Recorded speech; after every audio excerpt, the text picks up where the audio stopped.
Nanji gozembe lo ya dabuda Gambia lo ya ba useni ya kenye jula dabu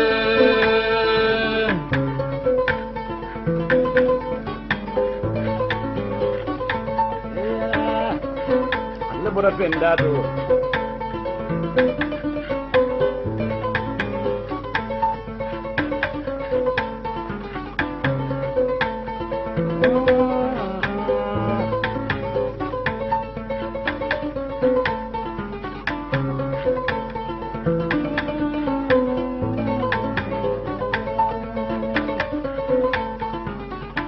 Dini mafama Kore da bonin malin numkunna da bonin ma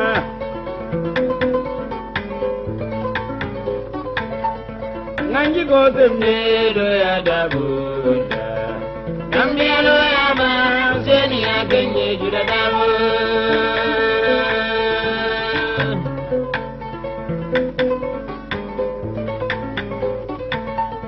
Nanyi gozembe do ya dabuda Gambia lo ya ma useni ya kenye juda dabu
Nanyi gozembe do ya dabuda Gambia lo ya ma useni ya kenye juda dabu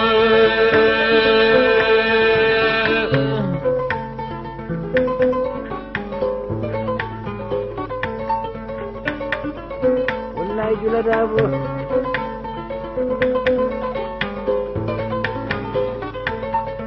Nanyi gozembe do ya dabuda Gambia lo ya ba useni ya kenye juda dabu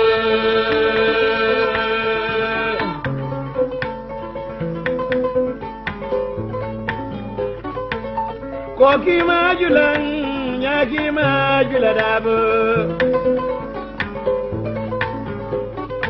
Sakandara ngana ni wada nga boroboro minna ni gado minna kono dunia bele Wala bara dobo ke moda manku yala mume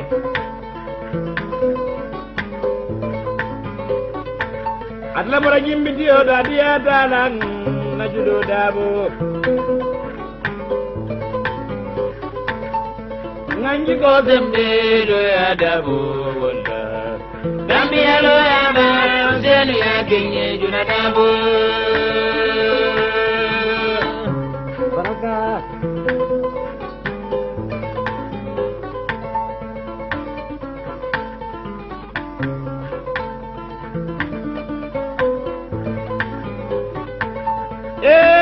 dunia juda dabo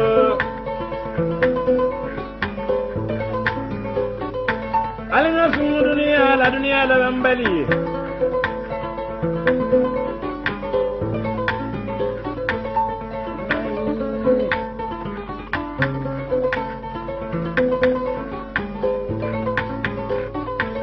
Biri bora do boke modo nadia tesi woliya Bira bora laji bakari to nadia da esbanaya Wole bansallo alaji bakari dawo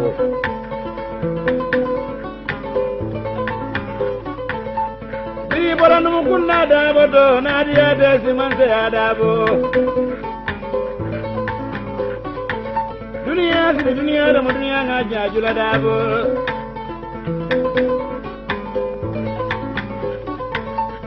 Nganji goze melo ya dabo. Kambia lo ya ba useni ya kenye jula dabo.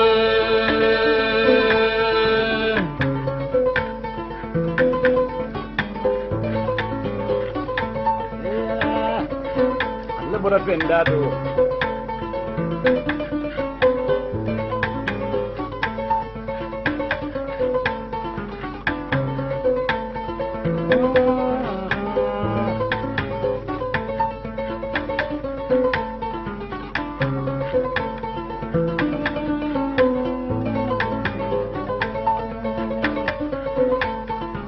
Numukunda dini mufama. Kore da bonin malan numukunda da bonin ma.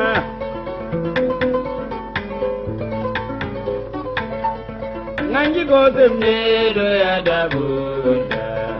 Kambia lo ya ma seni ya kenye juda da bo.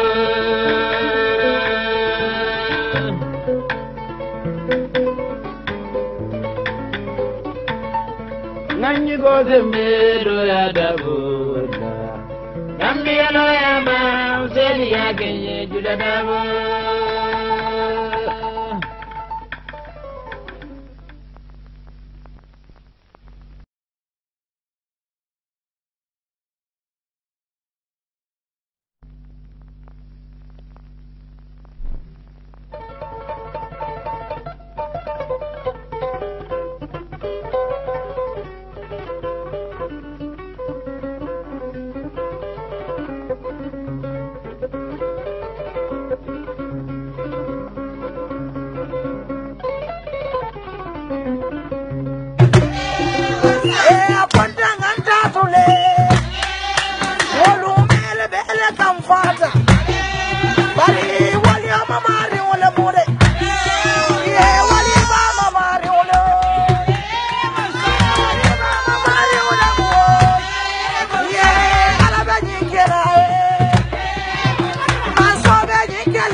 program on Facebook, Twitter, or YouTube, wherever you're watching us. Welcome to another edition of our program,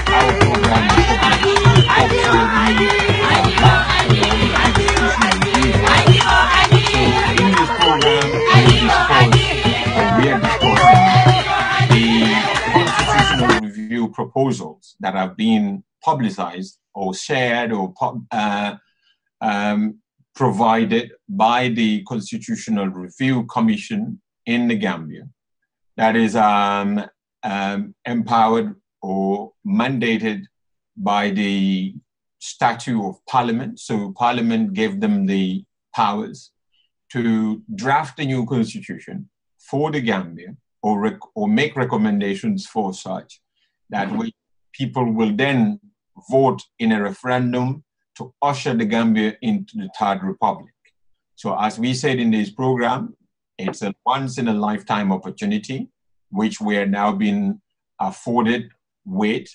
And as a result, we want, as Gambians and as citizens, and maybe residents in the Gambia, because we are given this once-in-a-life opportunity, at present, there's a consultation going on where our opinions are being invited by the Constitutional Review Commission, or our suggestions.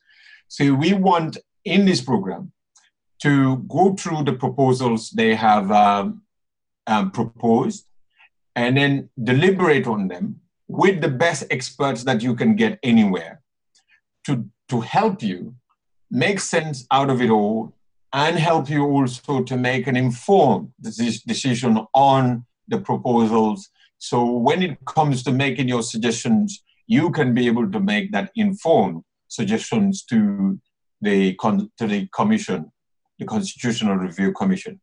So once again, my name is Yankuba Dabo, commonly known as Yanks Dabo. I'm your host, and I'm not alone today.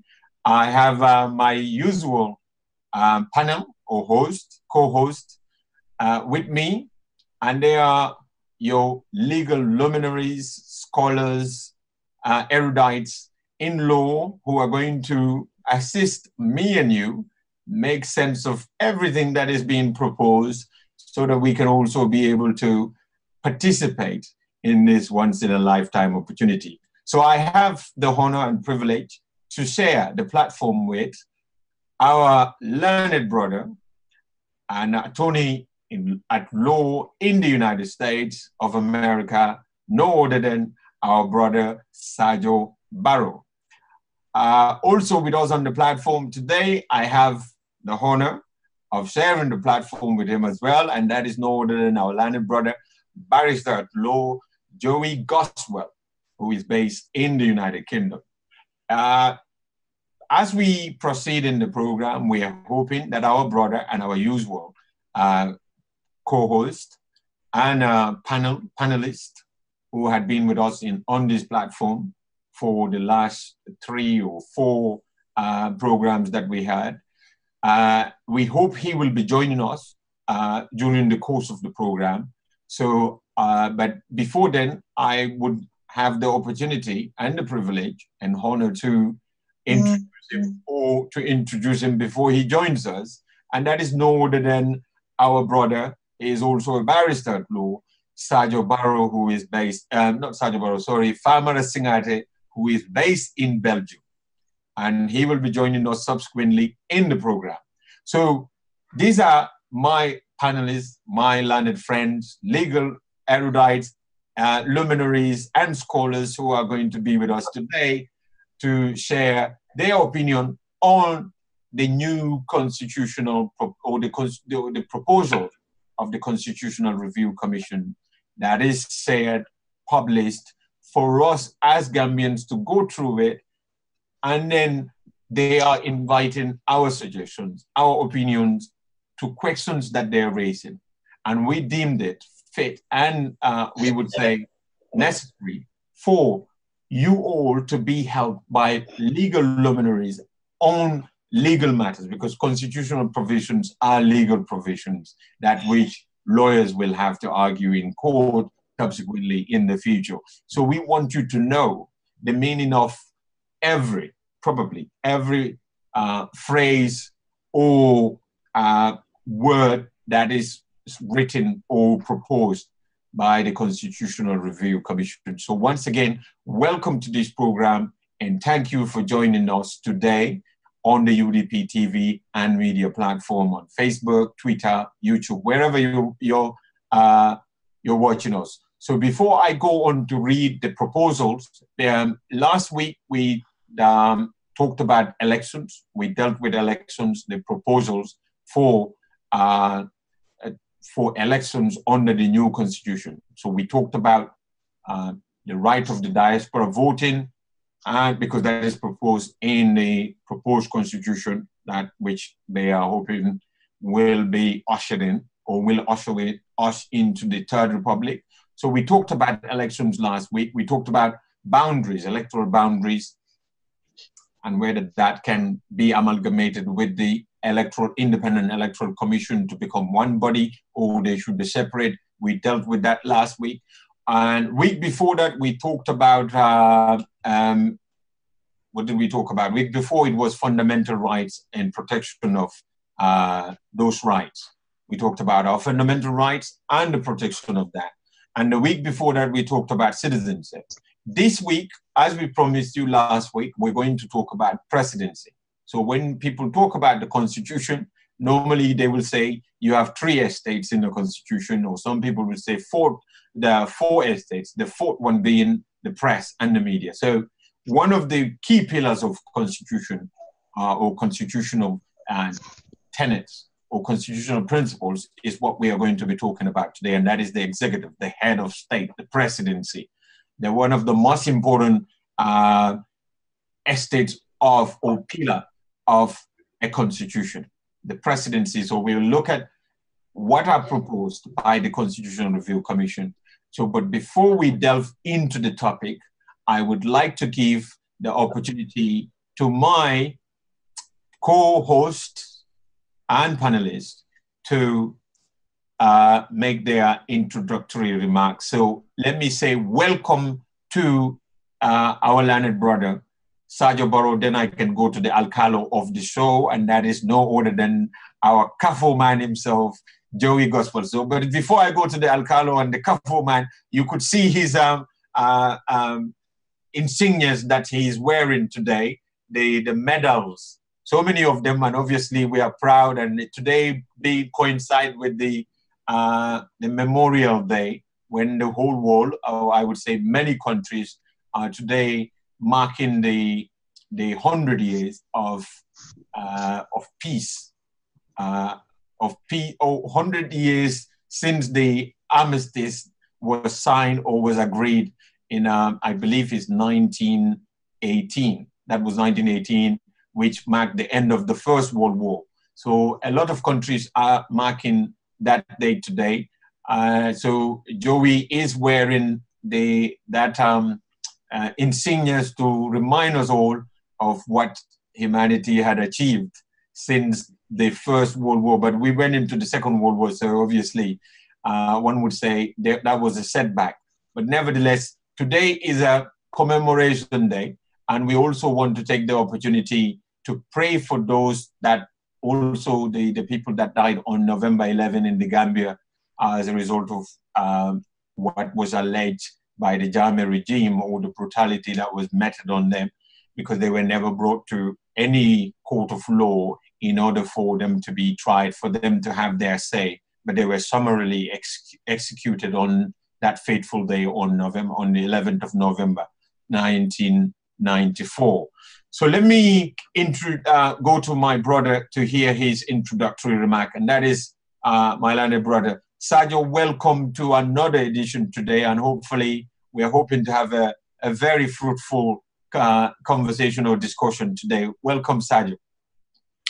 Thank you, Yankuba, and then thanks for having me. And then I know you have introduced me very well last week, and then without taking too much time on that, I just wanted to, I'm just honored to be here again, and then I'm glad that we are having this discussion, and then hopefully it continues at other forums too, for every Gambian to be aware.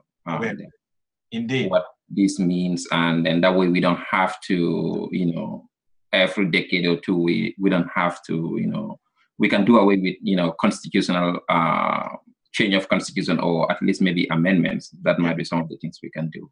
Indeed. But I hope even in the Gambia, this is more relevant in the Gambia. Hopefully people are engaging in these discussions to understand better what it means. Unlike, I was young in 96, 97, but still I cannot remember whether there was much civic education other than people know they are going to pull to, for a referendum, either yes or no, but the details were very sketchy. Indeed, indeed. Hopefully this time would be an opportunity for every Gambian to understand what they're actually voting for. In fact, I think many people remembered that election as the yes or no vote. Yes. They didn't know what they were, a lot of them didn't even know what they were voting for. But some people were saying, because I think the campaign itself then was, if we vote yes, it means we would end the military regime, something like that. So some people thought if they voted yes, that could mean the return of Jawara or something else, which never happened. But you're right at that. There wasn't that much civic education in 1996. There wasn't. I couldn't remember it. I was young as well, but Joey was old enough, so Joey can tell us whether there was much civic education. In fact, I think people, even the learned lawyers, were a little bit confused about what constitution was actually in effect at the time, because some people were saying there are many, many versions of it, and they didn't even know which version was effective at the time. Joey, correct me on that. Welcome to the program. Well, thank you very much, Young Davo and Sergio Barrow. It's always a pleasure and honor to be on this program.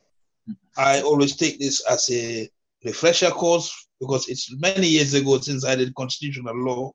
But thank God I can refresh my memory whenever I have Yanks around. Thank now, you. As I said, you talked about the medals. The medals are quite significant. This was bequeathed to me by a World War veteran who died 10 years ago. And I thought I had to wear them today in his honor. And remember that the Second World War started the beginning of decolonization in West Africa. And after this colonization, we became independent. After we became independent, we started having our constitutions. And there we are today. We're talking about constitutional law, current reforms that are taking place, or proposals which the public are involved in. Now, you're right. In 1996, it wasn't cascaded in a free and friendly environment because there were so many decrees in place, and people were very mindful as to what to ask for in the consultations, if there were any. What we have now, we have the social media, UDP TV&MEDIA has done its own bit. The Constitutional Review Commission have been doing a countrywide consultation, which we should commend them for. Now, I look at the situation. The Constitution was never properly written at the time. You're right. My Kafo people from the Lower River, 6 of them, 6 constituencies, voted no. It was whole of Kiang, the whole of Jara, the whole of Kiang and Jara, the 6 constituencies in Lower River voted no. Wow! Yes. Yes. And whether it was political or not, but we have to say kudos to them. They were brave enough to say they're not going to adopt this constitution. Other countries, other constituencies adopted it because there was a fear that if they don't adopt it, the AFPRC will just extend a tenure in office, not realizing that if they vote no, if the no vote had won, they would have to adopt the 1970 constitution. But this was not something which was properly explained to them. So people were very scared and they voted yes. That's news. There we have. They've given us learning now, Joey. I didn't know that if people had voted no, we would have reverted back to the 1970 constitution. Yeah, legally that's what, because what happens is these people made a pledge that stay only for 2 years. Yeah. And when you look at it, the National Consultative Council, which gave its report in January 1995, it did say they should stay till 2 years. So they should have handed over in July, but they extended it up to October or November before they handed over. To themselves? Yes. Before they handed it over to themselves? Yes, yes. Well, before they change uniform. Another change, change of personalities. Yeah. Yes. Indeed. That's a lesson there. That's something I never. You're right, because what they said is one of their degrees. I think the first degree abrogated the 1970 Constitution. So if they weren't able to succeed in introducing a new constitution, then obviously the old one becomes the default constitution, which we have to revert back to. So that. Well, you have to look, yes. If you look at Nigeria, the 1979 Constitution was suspended when Buhari, all the military guys took over. Yeah. But when Obasanjo was elected in 98 or 99, they had to use the 1979 Constitution. Indeed. Yeah. So that's it. Yeah. So that wasn't told to the people, and I remember quite clearly the Constitution, the Doi were the main ones that were campaigning for it. Halifa and Sidia were going around town. Oh yes, I have all the literatures here. Exactly, I have all of it. The advocates of it. So the reason why, I think one of the reasons why Kiang and Jara and other people didn't vote for it, because they thought voting for it was meant voting for Doi. Some other people may have thought it that way, and then. Remember what Jawara used to tell people about Doi, that if you bring the socialists, your everything becomes everybody else's. And then you have to share everything, literally, everything. Sajo, I'm sure you are following that with keen interest. I'm going to stop giving these history lessons now, unless you pay me now, eh? Of course. Much appreciated. Okay, so Joey, let me just go and then read out the proposals that are being proposed by the Constitutional Review Commission. And then we can come back to deal with try to dissect it paragraph by paragraph. And then help the people make sense out of it all, as we've been doing since the beginning of this program. So let's start. Today it says the executive branch is what we are looking at, and that is under Section 7 of the proposals of the new Constitution. So yes, A is the system of government. So what system of government is preferred? Now, this will be of great interest to people. A presidential system where the president is elected directly by the people and his or her cabinet members are selected outside of the National Assembly. Or a parliamentary system where the president is chosen on the basis of majority of elected members of the National Assembly who support him or her, or a hybrid system where the president is elected directly by people, but his or her cabinet members are selected from amongst the members of the National Assembly. Interesting. So I think let us deal with that first part first, because that is very interesting. So the first system, more or less, is the system we have, a presidential system where the president is elected directly by the people. So the people vote for the president, and then in a presidential election. And when he wins, the president then chooses his own cabinet outside of the National Assembly. That is the system that is being proposed. That is the presidential system, the one that we currently have. And then the second system, a parliamentary system, where the president is chosen on the basis of the majority of elected members of the National Assembly. So more or less someone will say, that is the one that we had when Jawara came to power initially. I don't know whether that would be the constitution, because I believe, but that Jawara was a prime minister, not president. Was it? Joey, just help me there. Right. What happened was, up to 1982, President Sadauda was elected indirectly. Indirectly, exactly. In other words, so the fact that he was a member of the party which commands majority support in parliament, the leader of the party that commands majority support in parliament automatically becomes president. So what normally happens was no elections were, it was based on the amount of parliamentary seats won by PPP and the amount of seats lost by NCP or UP. Yeah. Now, after the unfortunate events of 30th July. 81, yeah. Yeah, Sadauda many people understand it as Kukwai's made an amendment to the constitution, proposed an amendment whereby he was going to be directly elected by the masses. And the first time we had direct elections was in 1982.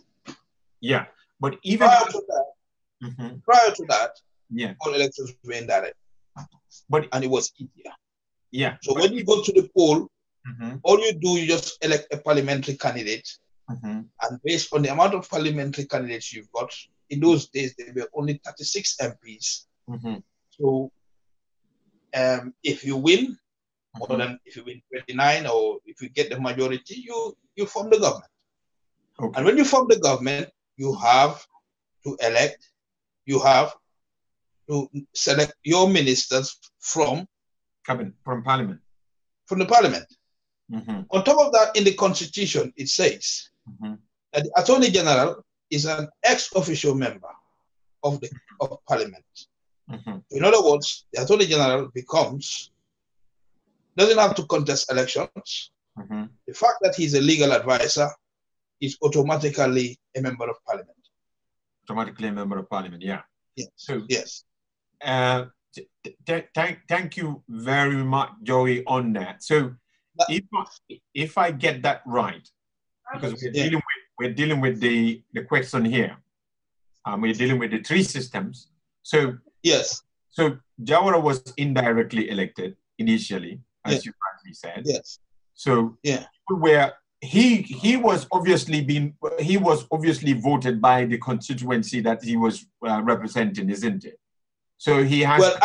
Well, what I would have to say with qualification that in 1977, Sadauda did not contest for any seat. Okay.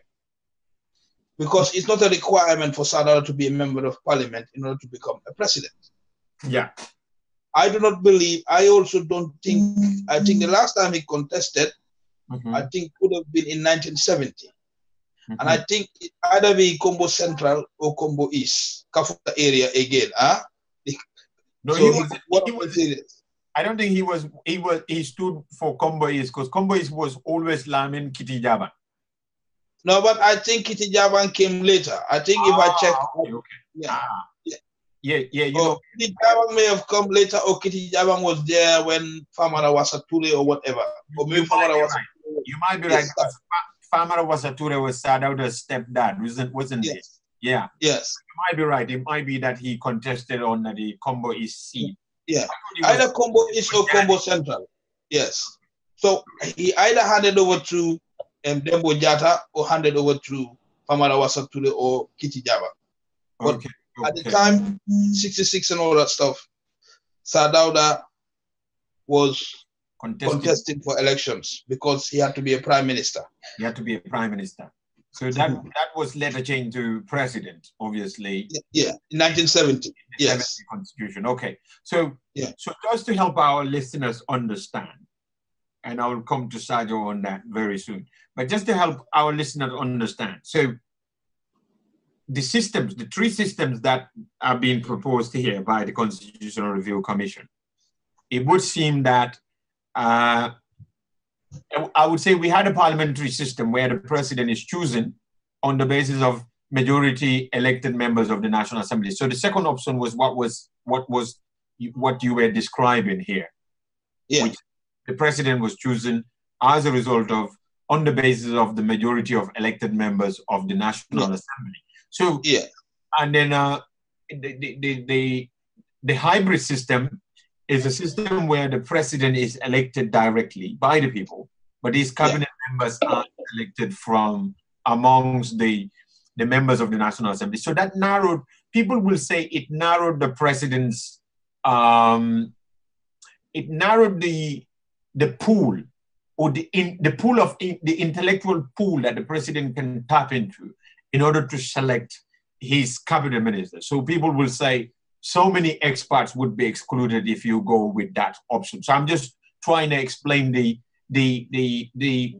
consequences of each of these, or probably the benefits and the merits and the demerits of each of the ones that are being proposed. And then I will come to you, and each one of us can expand on those merits and demerits. Then we can get our own opinions on which one we would choose. So a presidential system where the president is elected directly by the people and his cabinet members are selected outside of, it gives the president the benefit of tapping into the pool of intellect. So you get so many other people the president can appoint as ministers to head government departments. Whereas if you limit it to parliamentary members, then you end up dealing with only those that are able to win in their constituencies in the country. And people will say that pool can be very limited.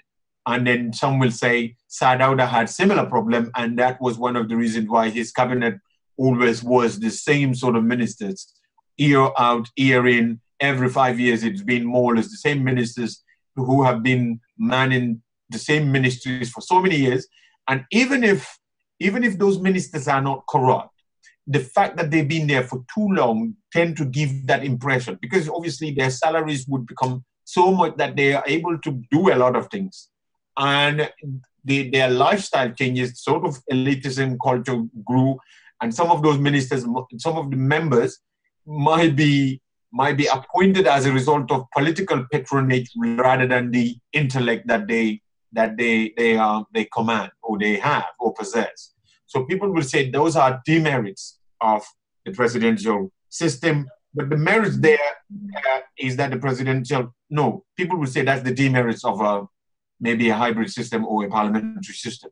But when you look at the UK system, which is a parliamentary system, we would say, they would say the parliament then get the supremacy. You talk about the supremacy of parliament, and parliament hold the prime minister, or if the president is held accountable, and the president has to come to parliament and be questioned or grilled by parliamentarians on a monthly basis or on a weekly basis.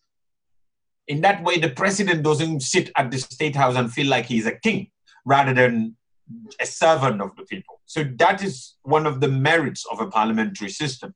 The president does not become the king at the State House, at his palace, where everything is run. Like some people will say, that was how things were under Jammeh. And to an extent, maybe some critics of Barrow will say the same thing of the current system that we have. So we have to look at all of these things. So the hybrid system, the president is elected directly. I don't think the hybrid system has much.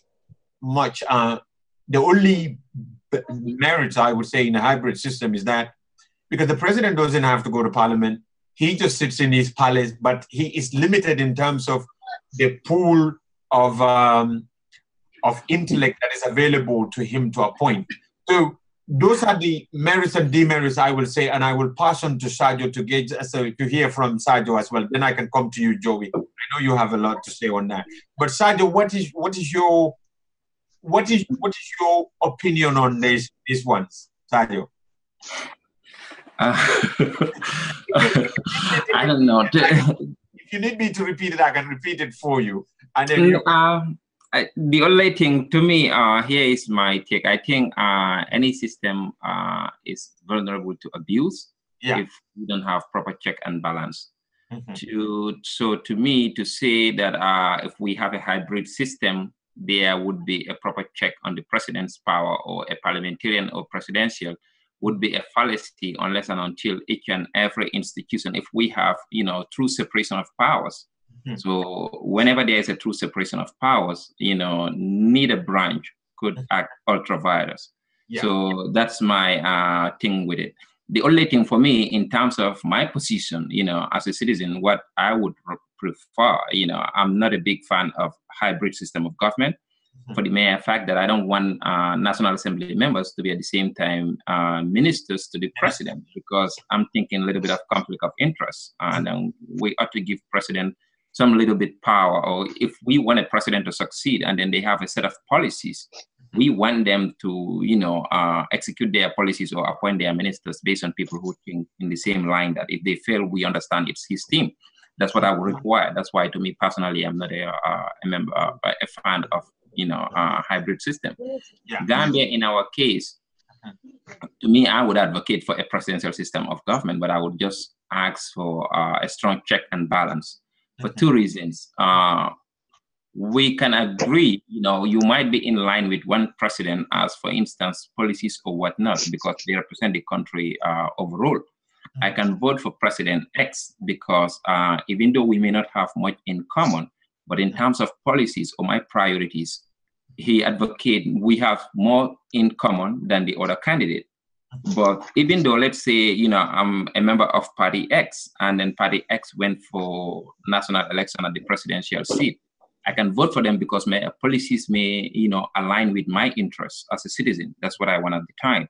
But I wanted to give myself the option. If I go for a parliamentarian, for a MP election in the Gambia, I may not necessarily vote for my party, in the sense that I might have another candidate who, in terms of interest locally, would benefit me rather than, the one from my party.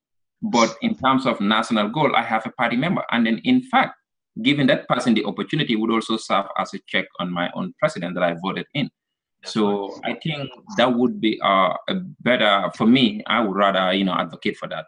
Every system is prone to abuse, but if we have true separation of powers, we cannot say that the president would be too powerful or just sit in office. There are measures that the Constitution can put in place where he's still subjected to the parliament. So at the end of the day, we just have to remember the powers of the presidents are derived from the Constitution or an express or implied authority given by the parliament. So when he's acting, under express or implied authority from the parliament, the president is acting at the highest. If he's acting outside that, we know he's acting at the minimum. So we can always find a way to, put him in check or her in check. So to me, I would prefer a presidential system of government. Coming back to your point, at least give the president the leeway to pick his team that support or envision his own policies, and without much, delay from the MPs. That's what I would go for. Thank you, Sadio. And one of the things you mentioned there is one of the things that people who criticize the parliamentary system tend to say a lot, in fact, and they would regard it as a demerit of the parliamentary system. And that is that you do not have a true separation of power because you have the executive sitting or forming part of the legislature. So that means both are more or less one rather than separate. And true constitution's supposed to be separation of power. So power should be separated. One should be a check on the other. That's a very good point. It's one of the demerits that people have to look at when we look at both the presidential system and the parliamentary system and the hybrid system. So the other disadvantage of presidential, of the separation of powers, as I said, that other people have said, is that when the president's party forms the majority of parliament, then it's another problem, because then the checks and balances become more or less futile exercise, because his supporters or his party members tend to align with him rather than fulfilling their constitutional obligations, which is to check on the president. So they would rather support him blindly than to be a check and balance on him. So that is another thing people say, but that would not only be limited to, that is not a criticism limited to just presidential system. That by extension also applies in a parliamentary system and also applies in a hybrid system. So that is something which one would say is a catch-22. It's very difficult to escape from. So Joey, let me get your take on these things. You can now help us make sense or tell us the demerits and the merits of the three systems that is being proposed by the Constitutional Review Commission. Right. Personally, the presidential system would have been workable in the Gambia if we had strong leadership and strong institutions.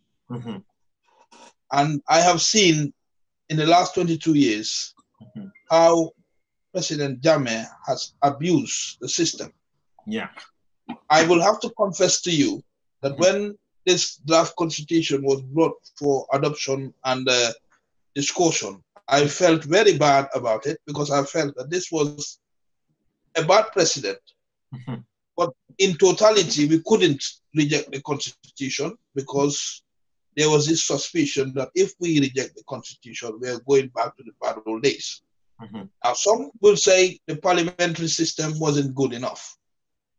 Right. I have to say, with hindsight, in as much that I never supported PP regime, things were moving to the way whereby graduates were getting more involved in politics at a very slow pace, but a very manageable pace. Where we had the likes of Bibi Dabo, Dr. Eskimane, Dr. Sajo Toure, Matthew Balde. All these are graduates which started entering the political field to the extent that we started having graduates in our cabinet.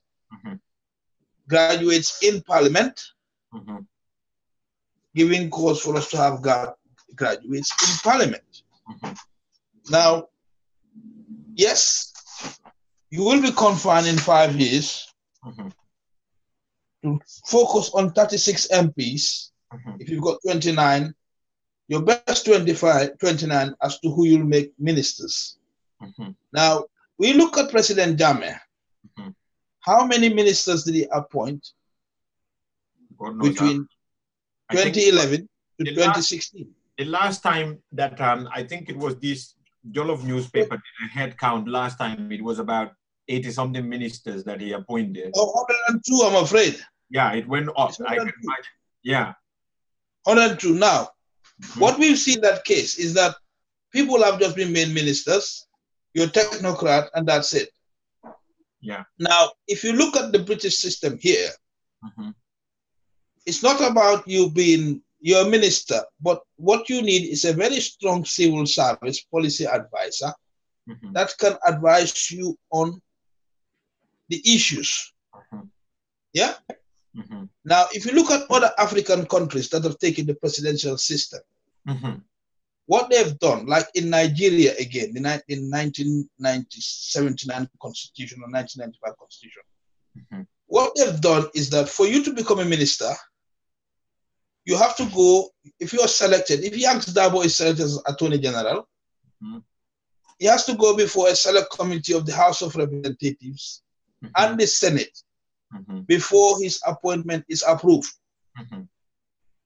So you have a situation whereby you do not just willy-nilly hire and fire ministers. And what Jammeh had was he can fire anybody. Yeah. And that's what, if we do not have the proper checks on the system, it will be deja vu again. Yeah. Now, my proposal for the presidency, being the fact that I was one of the youngest supporters of Gambia People's Party, GPP, it's for us to have a system whereby the president and a prime minister, the president directly elected, the prime minister a member of parliament, and the prime minister will select his cabinet ministers from National Assembly, and it will be approved by the president. Now, this Dinding Manso and this Mansaya business should stop, because presidency, we've seen it happen. We've seen it happen in Ireland. We've seen it happen in Ghana. After when Kwame Nkrumah was toppled and all that stuff. The first, Nana Akufo-Addo's father was a president, but K.A. Bosia was prime minister. And it worked. Why not think about having that formula whereby the president will not be a demigod as we see them today? Yeah, I mean, Joey, In fact, that is the system in Senegal. But when you also speak to the Senegalese, they still say Macky Sall is a dictator, or is a demigod, or some sort of thing. But I like that idea. In fact, I made a proposal for Part D because I don't think they have that in their proposal. They don't have it in the proposal. That's why I'm going to resurrect my party. We need to make that proposal to them, that the third proposal or the third hybrid option they need to put there. I think I support your position, your proposal, Joey. The only part that I differ with yours a little bit is that I wouldn't limit the Prime Minister's powers of selecting cabinet members. I wouldn't limit it to just members elected within in Parliament.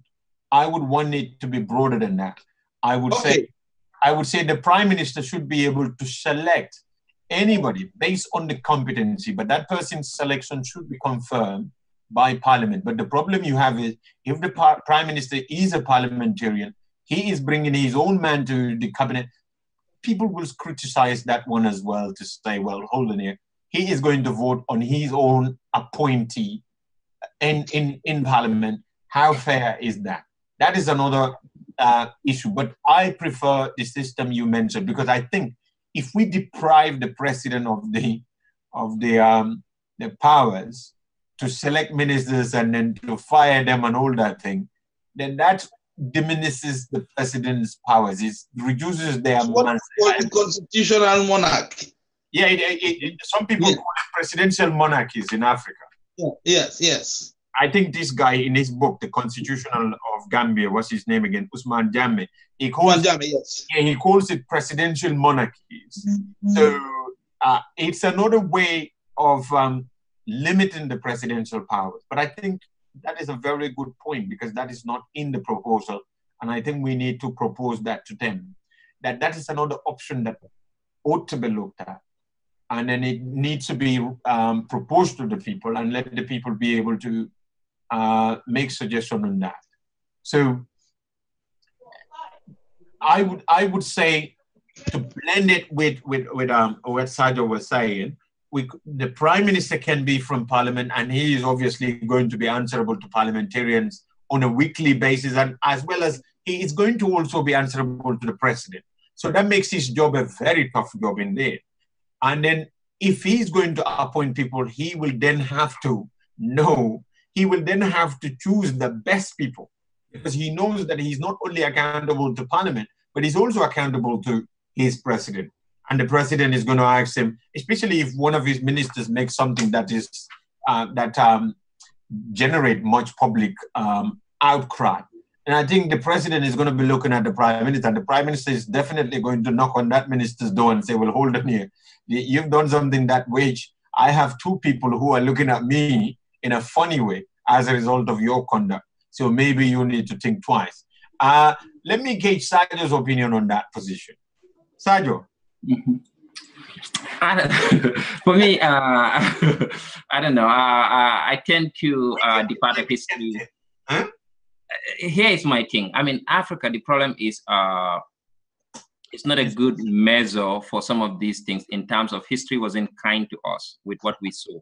Yeah. Even president, prime minister, whatever. The problem in Africa is we do not have strong institutions. That's why every system was prone to, abuse. And then we tend to believe that if we have one system, that might work better than the other. But to me, if you, step outside abstractly and then say, okay, we don't want the president to be a demigod. And then I'm thinking, okay, fine. Let's say, for argument's sake, we want a system where the prime minister would, if we have a prime minister and the president, we have to remember the prime minister would be the head of the government. The president is just the head of state. He's limited. Yeah. So a prime minister, first thing first, you need to command majority. If you fail to command majority, even if we have a president, we do not have a government. Basically, we have a shutdown. We go for a second round. And then even assuming, let's say I'm the prime minister, my party has the majority, and then they elected me. And then I have the option to pick my own ministers. Two things here. If we are asking the prime minister, okay, in addition to picking your own cabinet, they must be confirmed by the parliament where you sit in, and then the president must actually assent to it. Let's say that's where we put two things. Yeah. If the prime minister says, okay, let's say we think that we wanted to put some check and balance. If the prime minister doesn't come from the same party as the president, of course, the same abuse would happen. You could almost guarantee 90% that any minister the prime minister picked would be voted for by his people, and then he command the majority. So they will be confirmed. No problem with that. What if the president has a beef? He can, go on a deadlock with the prime minister, refuse to acknowledge the ministers or, approve of them, and then we come back to a failed government again. So we are not going anywhere. To me, I think the question is separation of power. I believe in a system where, to me, if in Gambia, I think with our resources, the way we experience, we can have a president, but we need strong separation of power. The president appoint his ministers, and then the ministers go through parliament to get confirmation. Any senior government officer, that's my take. I mean, either we created a bicameral legislature where every minister goes to the second house for confirmation, or if we still want to remain as, a unicameral legislature, every high position pick, be ministers, except, let's say intermediate civil servant, but any senior civil servant must go through parliament for confirmation. And then how? If we put that process over there would be oversight. So the president understand that, look, I have to pick somebody and then I have to go through parliament if it gets confirmed. So let's say the president still has the power to fire anyone he wants. He can do that. But the problem is he's going to cut his own legs, because you can't just come back to parliament and then if the parliament feel that there is a corrupt motive or corrupt intent in firing someone because maybe they are doing the right thing, you bring in someone else, the parliament will refuse to confirm. Because why? At the end of the day, if there is a national outcry about it, parliaments would be inclined to listen to their constituencies because they don't want to lose their election. So they would do the right thing. So either you are out without a minister or you would think twice before you act. So either way, it's hurting your government, it's hurting you for the next poll. So people would see you as you just want more powers. You would encourage. If we have, open discourse in Gambia, the media are doing their job right. So I think each system could be put in check.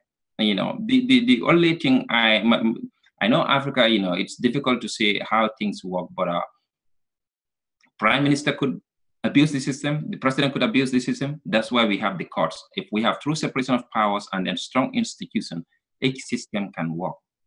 Take US for the example. We have a crazy guy. I mean, he fire anyone at his whim. It's almost unheard of for US presidents to fire their cabinets, unless, they resign or something major, or there's a scandal and then they actually resign. But this guy just fired someone, put in an acting AG, probably would stick with that until the end of his time. And then the guy would basically have no powers to do anything because he's supposed to be confirmed through Senate. And then the question become what his position is on this investigation. If people feel like he just bringing this guy to rein in the investigation on him, he's never going to get confirmed. And even his own party members would be inclined to not support him because they don't want the backlashes at their constituencies. So I think it can go either way. To me, Gambia is a small country, and then I don't think we need too much complexity in the government. I rather would have it simple. We have a president, and then we put term limits in our constitutions. That way, even if you wanted to go crazy, you only go crazy with us for 10 years at most, if you are lucky. The problem a lot of us have with a system that is very simple for presidents is that of the abuse that we have experienced over the last 22 years. And some people will say, if we don't change the way things were, we're bound to repeat the same thing in the future. As you said, Africa is a different ball game of its own completely. And then this is because the ordinary people's notion and perception of a president is that of a king. They see the president as a king, and they see the president wielding so much power. Some people in Mandinka will say, "Nimmansako silobe boile kumotema, yelolobe tilabari silobe bolaje." So this is what people. Yeah, here's my thing with Gambia. Yeah, we cannot use the last 22 years as a measure. That is, I don't even consider that as an example of a government we can use. We're not using it as a measure, but we are using it as a lesson. A lesson that because here's the thing. I don't want to repeat of it. Gambian, to me, in my opinion, is we were cut off guard, and then the former regime overstayed. Yes, they have their good, they have their bad, but they overstayed. People were yearning for change. They were begging for it. Yeah. So when the new system comes in, everyone, at first we are internal with it. They kind of agreed that, okay, this is something new. We want change. Everyone was up for it. Now, when change happened, We don't have too much discuss in Gambia. I mean, to me, I take it for myself as an example, you know, and then I spent most of my life in the provinces. I grew up there. I went to school there. But how many people can actually say in my days, you know, if you're an art student, we know a little bit about government and whatnot, but we don't understand basic, you know, we don't know separation of powers. We don't even know, you know, we don't have that civic education in Gambia. So we were kind of sleeping. And then, because we take a lot for granted under the freedom of expression from the first regime. So when this new government came in and then put a rein, we thought that it was okay. And then he used the state machinery to become an authoritative leader. Yeah. So we kind of, everyone was so afraid. And then we don't have that one person who would just volunteer and then speak out. The few that we are doing, the backlashes were, the consequences were severe rather, and then no one supported.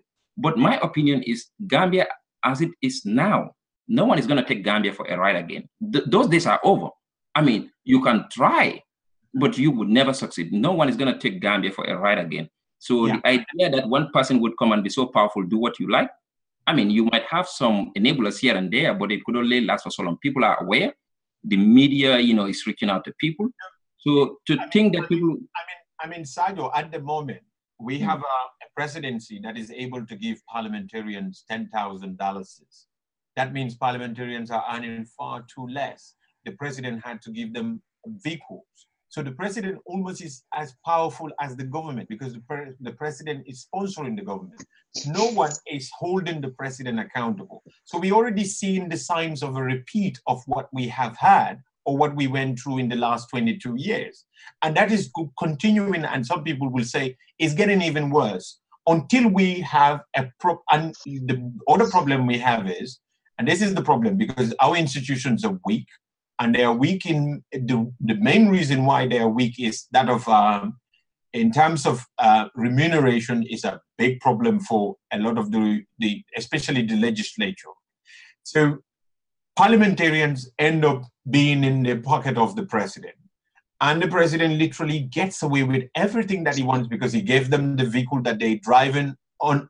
They were not even willing to ask the question, who gave you this vehicle? How did you get the money to buy this vehicle for us? So we have a system that is already showing the signs of a repeat of what we went through over the last 22 years.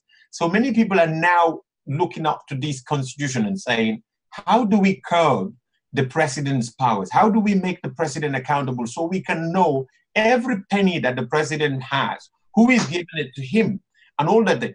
Because the National Assembly is, at the moment, the current one that we have, or the previous one, with all due respect to them, the signs are not very favorable that the one that we have, or maybe the one we're going to have next, is going to be empowered enough to hold the president accountable. So the situation at the moment, it's just more or less the signs are that we're repeating, or we're going back to the old system that we have under Jammeh, and that is the fear of a lot of people. So when you bring an option to people, the president be constrained so that he doesn't have too much power, I would say definitely cage them. Let them be president, but we cage them. We don't give them too much power because if we do, they abuse it. And that is one of the things why I supported, or I would support a hybrid system where you have a prime minister who doesn't have much power, but he appoints the parliament cabinet and he's able to fire them. And the president is also able to fire the prime minister if he's unhappy with the government. But in essence, I agree with your point about this hung parliament situation and a situation like where what is happening in Sri Lanka at the moment, where the president is appointing one and the other parliamentarians are saying it's illegal. All of those are, but it becomes a political problem for the politicians, which we lay people can say, well, hold on here, let them not enjoy too much. Let them also struggle a bit. But if they have everything in their own, in Africa, our experience is that they abuse it, and we are seeing it at the moment, and I fear it might continue unless something is done about that. But that's my fear about it. And that's one of the reasons why we think that the current constitution, the powers that presidents have, is far too excessive to allow that to continue. Something has to be done to curb it. Our institutions are weak, and then we don't know when are they going to gain their full strength. This is another problem that we have. But We have I think Joey can help us on this, because this is how I understand things. Let me, Joey, come in and then help us on this one. For me, this is how I look at the president. If a president gives money to parliamentarian, that is criminal. That has never been a power of the president, ever. No constitution authorizes the president to give money to anybody. He's just acting outside the constitution. Now, even so... But there's no provision in the constitution which prohibits him from doing that at the moment. No, well, even let's say we have a parliamentary system of government, because I think Gambia, we should have what they call emolument clauses. You know, I don't know if our constitution, we need to have those kind of things. These are things we can put there where a president cannot receive a gift, like in the US. You cannot receive a gift of more than $25. I think that is there, but you know what they do? They do it discreetly. So people wouldn't know. Like the president will say, I get it from an anonymous donor. We've heard about that so many times, and people have been crying out everywhere, but Parliament hasn't done anything about it. We heard about that's exactly now. That's where I come back when I say check and balances. To me, even if, let's say UDP has 36 members in the Parliament right now, right? Let's say we have a hybrid system where UDP actually has their own prime minister, and then the president is here. So the only argument is we have money is the incentive, in the sense that they are underpaid. The parliament could propose a bill and then revise that. People could talk about it. But let's say, in fact, we have a hybrid system where, you know, with the 36 MP in UDP, and then they have their own prime minister, and then the president is there. If the president still is not happy, he can still bribe other people who are not, you know, patriotic. We cannot avoid that. He can still use money and then bribe other party members. The only question is, we need... You know why the president gets all these things is because at the moment, like for example, I'll give you an example. Previously, what Africell and QCell and other big businesses used to do, every Ramadan or religious ceremonial event, they will go to the president and give him so much money and all that thing going on. It weakens the president from doing anything. And there are many other businesses, when they want to penetrate into the country, their first place they think of is the State House. They go to the State House because power is centered at the State House. However, if you have a parliamentarian system, you see, what happens is they will begin to think that State House is, the president is obviously handicapped. He doesn't know what he's doing. Let's go to the prime minister. So if they go to the prime minister, because the prime minister now is under two watchful eyes, and one is parliament and the other is the presidency, it then becomes something very difficult for these people that are trying to maneuver and be able to bribe their way around and do a lot of things. Because a lot of big businesses, if you look at them, some of them are doing international gateway traffics in the Gambia, but nobody is talking because people fear, or they have the blessing of the president.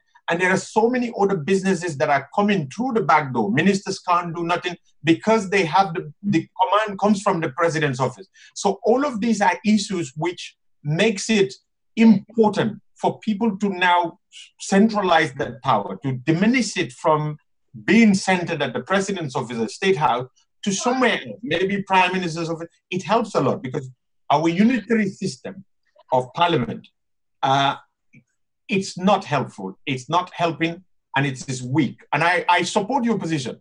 We need a strong institution if we have one. But at the moment and previously, and even on the Jawara days, what we've experienced is that Parliament had always been with Jawara. They always vote with Jawara.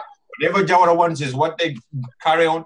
And we don't know whether, even if we have a new Parliament come 2021, whether they're going to be the same, they're going to follow the same pattern, or they're going to be bold enough to hold the executive to account. That is the main. But if we can decentralize these things, it makes businesses to approach the government or the ministers rather than going to the president's office. And at the moment, in fact, there were criticisms going around saying that the president's office is now a business office. And it's been like that under Jammeh as well. Big businesses, the first place they go through, and you know, when you have a president with so many advisors under him, they all go through those advisors and make their way to the president. Meetings are held behind closed doors, and ministers are forced to implement or to they follow the blessings of the president. That is another issue that we have with the power being centered at State House. So if we can diminish it, it basically removes that perception there, and people, it obliterates it, and a lot of people wouldn't be able to perceive that this country, everything has to be through the president. That is another thing. That is, I agree. To me, I only believe in the courts. I would put an emolument clause in the Constitution that says that the president cannot receive any gift more than $25, and then no gift to the president would be anonymous. If you put that there, you solve the question. You know, let's say for argument's sake. I don't think they have that, but that is a very good point. That's what I'm saying. All these things can be solved by the governing document. Put an emolument clause in the Constitution saying that no gift can be given to the state more than $25, and then there would be no anonymous gift to the state, period. Everything must be declared. That's what we have here in the US Constitution. Because the other system you are saying, let's say we in fact do parliamentarian and then we don't put an emolument clause. If a firm comes to me as an attorney and then they want to invest in Gambia, I would do legalized bribery in Gambia through lobbying. We see that in the US. I would influence my legislators and then I would still get the votes what I want. Either way, investors would get their way around. I mean, to me, I just kind of see it as Gambia, we don't have, the political maturity is coming now. People are understanding issues, and then MPs would understand that just because you are a form of a party or a government doesn't mean you must always vote with them, even if they are wrong. That is a different discussion for, I mean, eventually we might get there. But regardless of all these measures, unless we have that enlightenment that, you know, it's about the Gambia at the end of the day, no system will be perfect for Gambia. That's how I looked at it. The emolument clause has to be there. That one we have to make a suggestion for that to be there. Whichever system we go for, that emolument system has to be there. That's a very, very good suggestion, which I totally agree with. We've got to have that there, as you rightly said, because it's a big problem. To tell you the truth, it's a big problem. Businesses, they easily overcome our presidents, they influence them, and we totally lose control over them. Joey, I'm sure you must have benefited a lot from my exchange with Sadio there. Very important point here about presidential power, about these two systems. And then we have Famara joining us, but I'll go to Joey, then I can come to Famara, and then we can welcome Famara into the program. Ladies and gentlemen, Famara is on the way today because he's traveling from one place to another, and that's why he could not join us much earlier on. But nevertheless, we are so happy and privileged to have him, honored to have him with us now. So, Joey. Joey. Yes, I'm here. I can hear you, yeah. Okay. Yeah. So. Yeah, go on. What is your take on... You opted for a hybrid system that is not on the proposal, isn't it? Yes, and I still say, the presidency we have in the Gambia, it's too much powers were centered in the executive. No, the government is run from State House. That one everybody knows. Everything was in State House. I mean, even to the point of the budget allocation. Yeah. Look at today, they even gave the president 20 million for donations. All these things have to be curbed. And you can only curb them. That's what Sadio is suggesting. And that is why my concept of having a prime minister instead of a vice president would be a shared responsibility. Now, if you look at, I mean, we don't need a president could still appoint some public officials, but president given power to even send somebody to central bank to go and collect money. But I mean, I'm coming a minute. President Jammeh. I just want to pose a critic, just a critic of what you just said there about the prime minister. Because people will say they have the similar system in Senegal, but still it doesn't prohibit Macky Sall from enriching himself. Well, I mean, his brother, Aliou Salah, people in Senegal have been accusing him of. Well, yes. You got to understand that I am not conversant with the Senegal system, whether it's done in line with the British parliamentary system. So I will need to... I can help you a little bit. I can help you a little bit. Whether it's in line with the Russian system, whereby Putin was one-time prime minister, and after I did this time, he became president. So I'm not sure whether it's within those lines or what. You know, you got to understand, you got the French system. No, I think Senegal is along the French line, Joey. Yes, along the French line. Senegal, let me just help you. Senegal, the prime minister selects the cabinet, but it's not limited to those that are in parliament. So he selects his cabinet from anywhere. So based on his confidence in the person, and that's what he bases, or the person's expertise, that's what he will base his selection on. And then people can criticize the selection, but it doesn't necessarily go through confirmation hearings in parliament. Well, you see, this is why I was looking at the Nigerian constitution, where people like Fayose and others, before they became sections of states or ministers, they had to be approved by both House of Representatives and the Senate. Now, that was what, if you want to adopt that system. Now, if you look at what I was saying, I'm running from experience, being a GPP supporter many years ago. This was a manifesto pledge. We said we were going to give you 2 terms, and we're going to scrap the vice president post and give you a prime minister instead. Now, because what you have is a prime minister under the 1970 constitution was the leader of government business in parliament. So that would have created, that would have made it more secure. Now, you talk about appointing from other side. Well, I would say a certain proportion. We need to encourage our intellects to get involved into the political process.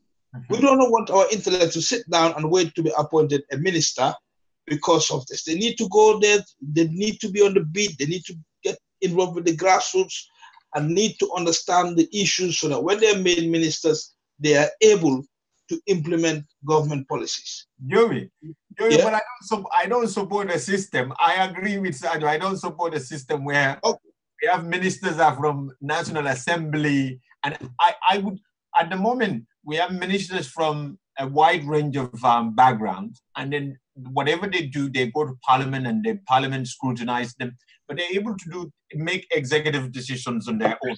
If you take them from Parliament, they have to do the service of their constituents, and then on top of that, they also have to deal with their ministerial portfolio. And I think sometimes it's very difficult for them to be able to juggle the two. And that, well, I beg to differ. Bakari Dabo was a success story as a finance minister, and he had Dumbutu to deal with. He had Dumbutu to deal with and Kiang to deal with. Sadio Toure was MP for Sami. He was Minister for Water Resources, and he had to deal with issues in Sami. I think we just have to. What you need.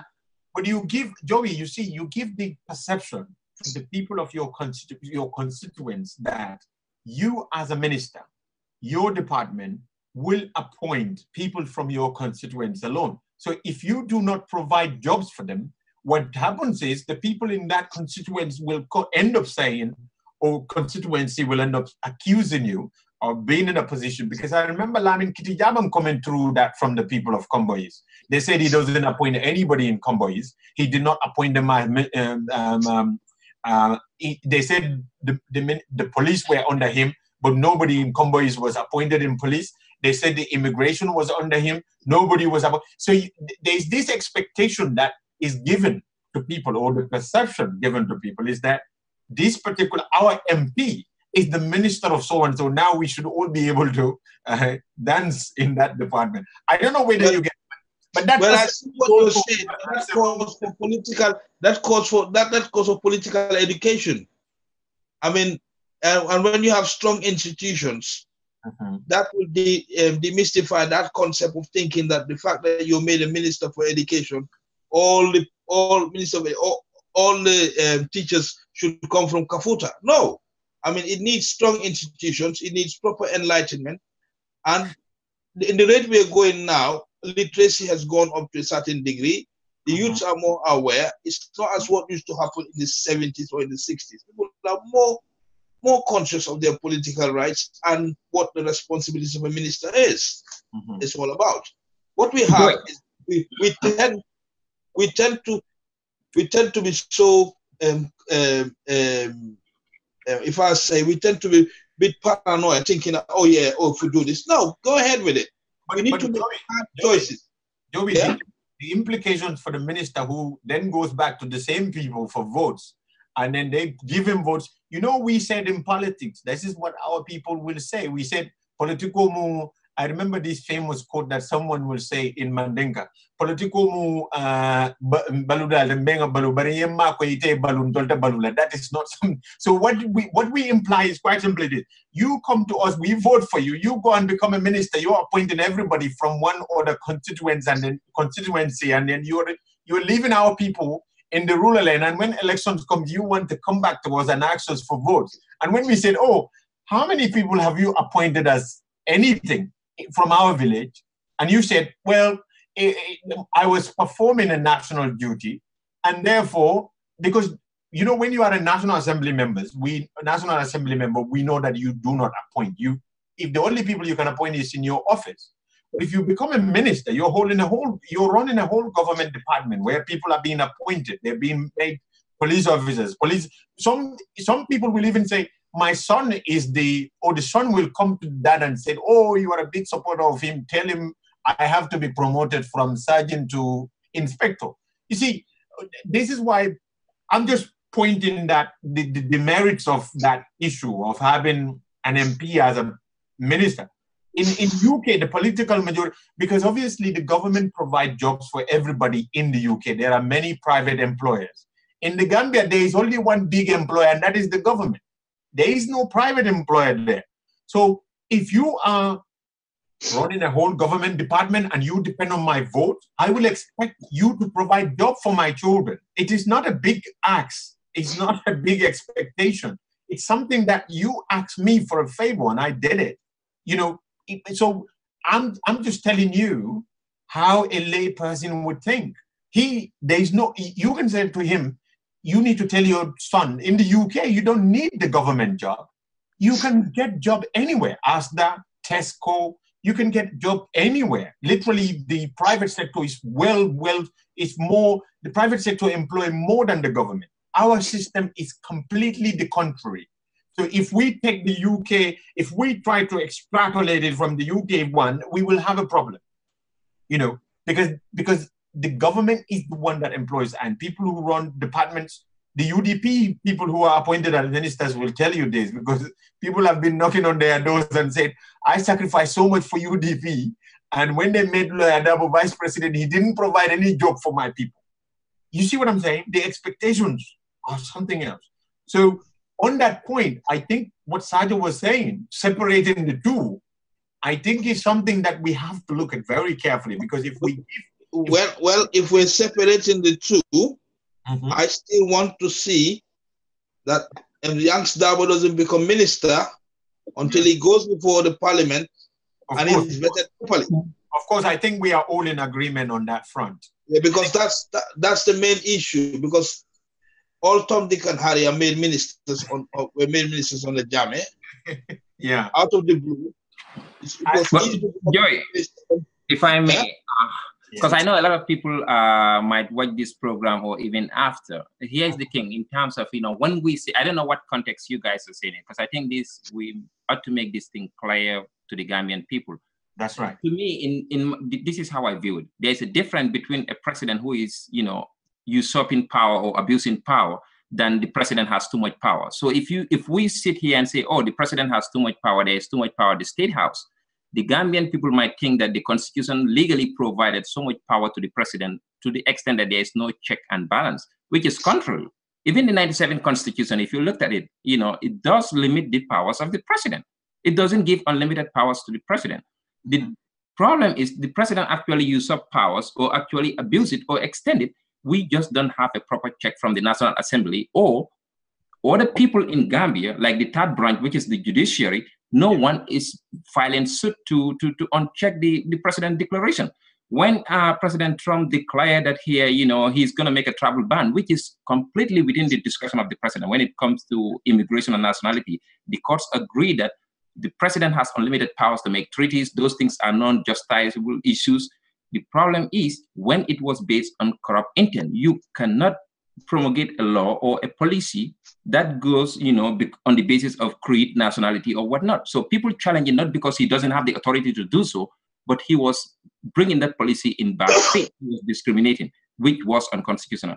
So to me, in Gambian context, there's a difference between abusing power and then the president having too much power.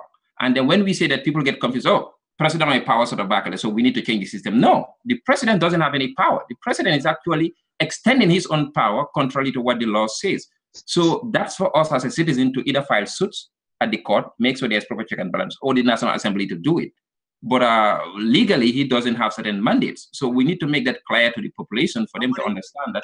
You see, with ours, the president indeed has a lot of power because the president was firing the judges at the courts. Well, I mean, so the judiciary is weak. And the president was also firing, he was even expelling National Assembly members from Parliament previously. Jammeh was doing. Oh, yeah, the National Assembly members gave him that power to fire them if he fired them. The National Assembly does that. But for the judges, Gambia, you can only fire them for misconduct or abuse of office.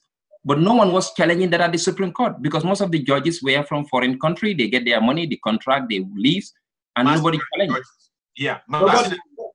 He was firing, but when you go to before the other judges, they will just say, well, we have no power, and then the ministers. Well, no, they were just afraid. I think, to me, they just abdicate their powers. Well, I'll give you an example. When Taylor Johnson was dismissed as IEC chairman, UDP and NRP filed a suit in the Supreme Court. And they came up with very strong grounds. Yeah. But what did the court say? The court what the issue about standing? That they do not have the local standi to pursue this case. Because neither Bishop Tilewa Johnson or Sergio Fati were involved in the litigation.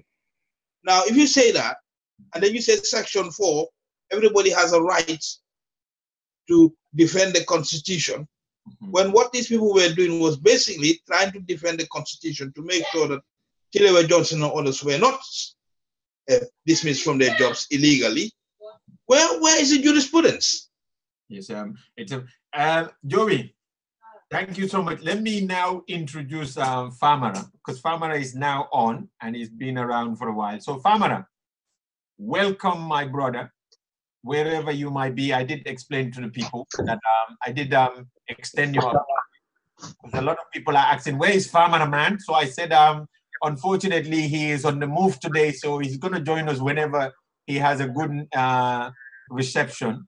Famara, we've been having a very interesting deliberations on 3 issues, and that is the systems.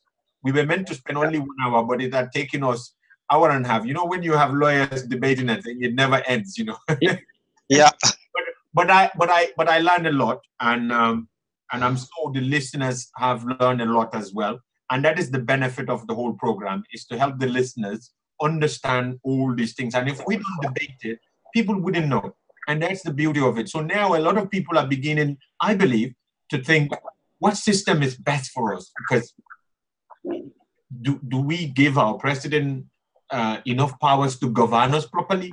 Or do we curb it, make it difficult for him so that it's not susceptible to abuse?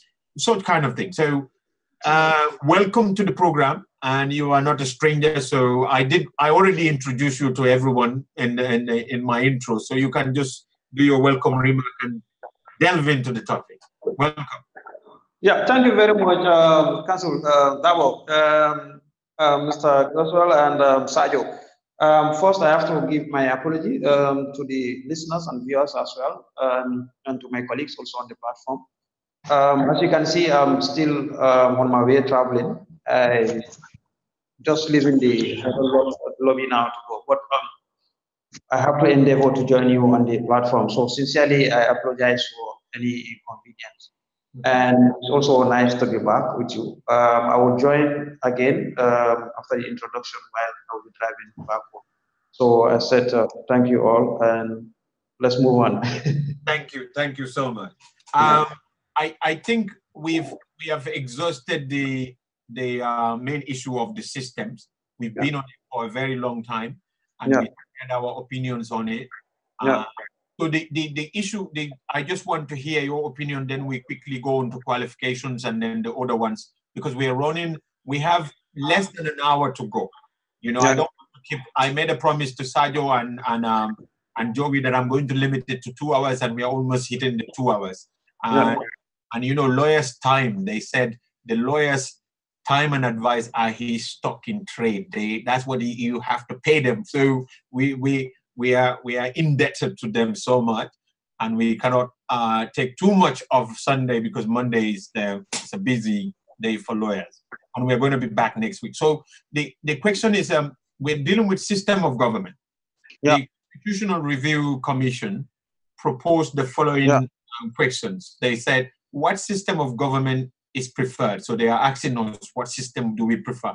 They said a presidential system where the president is elected directly by the people and his or her cabinet members are selected outside of National Assembly.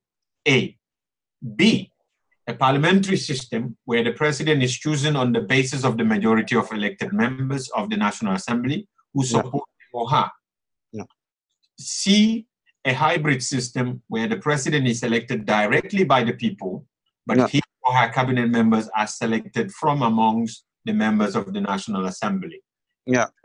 So I don't know whether you have an opinion on that, and you can feed us on all the other governments and systems around the world, man.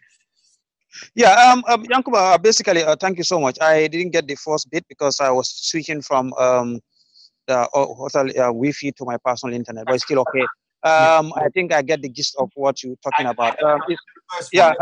It's okay. I think the system of governance is actually that we're talking about. But then, basically, I would say I'm aligning my my opinion with that of presidential system and also the system that currently exists in the Gambia. For the simple reason we are looking at a constitutional democracy. And we what you have in Gambia is constitutional democracy, not parliamentary democracy. So it would be ideal if we can have a constitutional democracy that comes with all the organs and institutions that are featured in the constitution, which is actually written. And another reason is we have a central a unitary system of government, which actually is also very important and is also easy to govern under a presidential system of government that is constitutional democracy based. And as well, even though we have a presidential system of government, parliament still play a very, very high role, a very important role when it comes to governance in our country. And so I think this governance system that we have is perfectly working for us, except if we do some tweak, which is ongoing, that is the institutional reforms, legal reforms, including the constitution. And I know after the constitutional reform, we're going to have some legal reforms that will follow suit. For me, basically, this is a system that is working very well. We only need to strike a balance between the three organs of government, that's the executive, judiciary, and the parliament. You know, what we see is, if one of my colleagues made mention of it, that is, we need Gambians who are able and they are thinking, they can reason well, and they can do better in politics. Let them engage in politics. Politics is not something that we should turn away from. I think that's where the problem is. The problem is not the type of system that is working, that we are having. The problem is who are the players in the politics. Who are the actors? So that's where the problem lies. The actors in the game. So that's what it is. That's what we're having problem with. Politics is nasty. Maybe we need to improve our way of politics to help to encourage many more people, and the reward has to be there as well, because I think that's one of the reasons why many older people. Two things. It's a very politics is nasty everywhere. It's a very difficult profession everywhere, I would say, because of much flinging that is involved in it. But the other issue for Gambia is that people tend to take it too personal as well, and that is another political development that I think or transition we need to go through to improve it and make our politics a little bit more civilized, to have a civilized debate, rather than when you enter into it, people start talking about your history. Some will say, we've seen it in the mayoral contest in Banjul. People come out and say someone, so-and-so is a griot, so-and-so is a slave, so-and-so is a servant. All kind of historical connotations being used to try to actually destroy a person. And that, I think, is something that puts off a lot of people who are having a maybe a secure job or something that which they are a little bit comfortable with, from entering into something that which they will talk about their mother's history, their father's history, what their parents have done. It's a very, very difficult arena to venture into in the Gambia at the moment. Maybe something needs to be done to civilize, to make it a little bit civilized, to motivate more people. That's one of the things that I am thinking is putting off a lot of people, but I might be wrong. I might not. Yeah. To pick on that, I think that has to do when we want to discriminate based on our background, our historical past, and things like that, cultural settings. What actually could be a factor influencing that will be security. You know, if people have that kind of insecurity when it comes from education or losing their status or losing your position or your influence that you are used to, those privileges that you are used to, I think that creates this fear, and people like to push this fear in the mind of the citizens so that they can get their political way out of it. So, but I think there is a way out, because Europe and other people also has passed through that stage. So we can do something about it. We can pass decent legislations that are going to take care of that. Indeed, that should help. If we have such, it would definitely help. It will make our political environment a lot more conducive for more people to venture into politics, because politics is a noble profession anyway, and people should be motivated, and it should be a lot more attractive to many more people to join, especially educated people, so we can have strong institutions as everyone was advocated. So I believe we have done justice to the topic, the three systems. And I believe one thing I didn't tell you, Famara, was one of the things that Joey proposed, which I also supported. And then to extend, I differ with Joey on some point and align with Sergio on other point. And that is the issue of, the issue is that because I read three proposals for you. We are saying there should be a fourth one, which is a presidential president and a parliament. So you have a president and a prime minister. The prime minister is a member of parliament, but he is allowed to select people not just limited to members of parliament, but from outside parliament. So in that way, we are saying the prime minister heads the government and he selects the cabinet. And that in that way, we deprive the president from firing ministers, but the prime minister, but can also fire indirectly ministers if he fired the whole government, the prime minister and his government. But that it doesn't mean the prime minister is actually fired. He just removed as a prime minister, but he still remain as a parliamentarian, which would mean the president would somehow still need him in parliament. So that's one of the things me and Joey suggested. Joey was saying cabinet should be limited to parliamentarians. I was saying I think it should go outside of parliament, and then we can benefit from a lot of other things. But that's one of the suggestions we make as a proposal. Sergio made a proposal, which is the one that you align with, and that is the first one. We have a presidential system, and then we have strong institutions that are able to act as check and balances on the presidency. That is something which it's on A. So, but nevertheless, we will still try to send this D proposal to them, part as and the alternative D to the Constitutional Review Commission, and hopefully they will add that one, and people can also say their opinion on that. So I think we've done justice to that topic on presidential hybrid. We've explained it enough. People know the merits and the demerits. I think we should now push on to the qualifications. So if you all will permit me, I'll move on to qualifications, which is next. It says, should the current status quo contained in the 1997 Constitution regarding educational qualification be maintained? And I think that is just secondary school education. So we would say senior secondary for presidency. So a senior secondary school education or qualification, should that be maintained as it is in the current constitution? So that's the question 1, Roman numeric 1. 2, it says, if the answer to 1 is in the negative no, what educational qualification should be specified for eligibility to run for the office of president? And then Roman numeric 3 said, depending on the response to paragraph 1 above, how is it proposed to address current scenarios in which incumbents and heads of political parties do not meet the educational qualifications outlined in relation to paragraph 2. 4 said, so the current position in the constitution whereby there is no upper age limit for the presidency be maintained, or should age limit, minimum and maximum, be prescribed for the office of presidency? And then it says the current constitution prescribes a minimum age limit of 35 years old.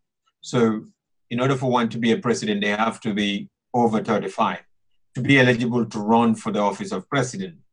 And it says, that is 5. So 6, it says, if the answer to paragraph 5 is in the affirmative, yes, what would be considered appropriate age limits, both minimum and maximum? 7 is, should there be qualification additional to those in the current constitution with respect to the office of president? If so, what additional qualification to suggest? So that is the qualification, my brothers. Let me start with Sajo. Sajo. Yes. Should senior secondary education be sufficient for someone to be a president? For me, I have a whole different take on this thing. I think educational requirement in that in the constitution, in fact, it's a mistake in the first place. To me, I only have my position would be any citizen of the Gambia should aspire to be a president. It says want to, you know. And my thing is age limit. I require that in terms of minimum age, like anyone who is a natural born citizen of the Gambia or a citizen of the Gambia before the coming into effect of this new constitution.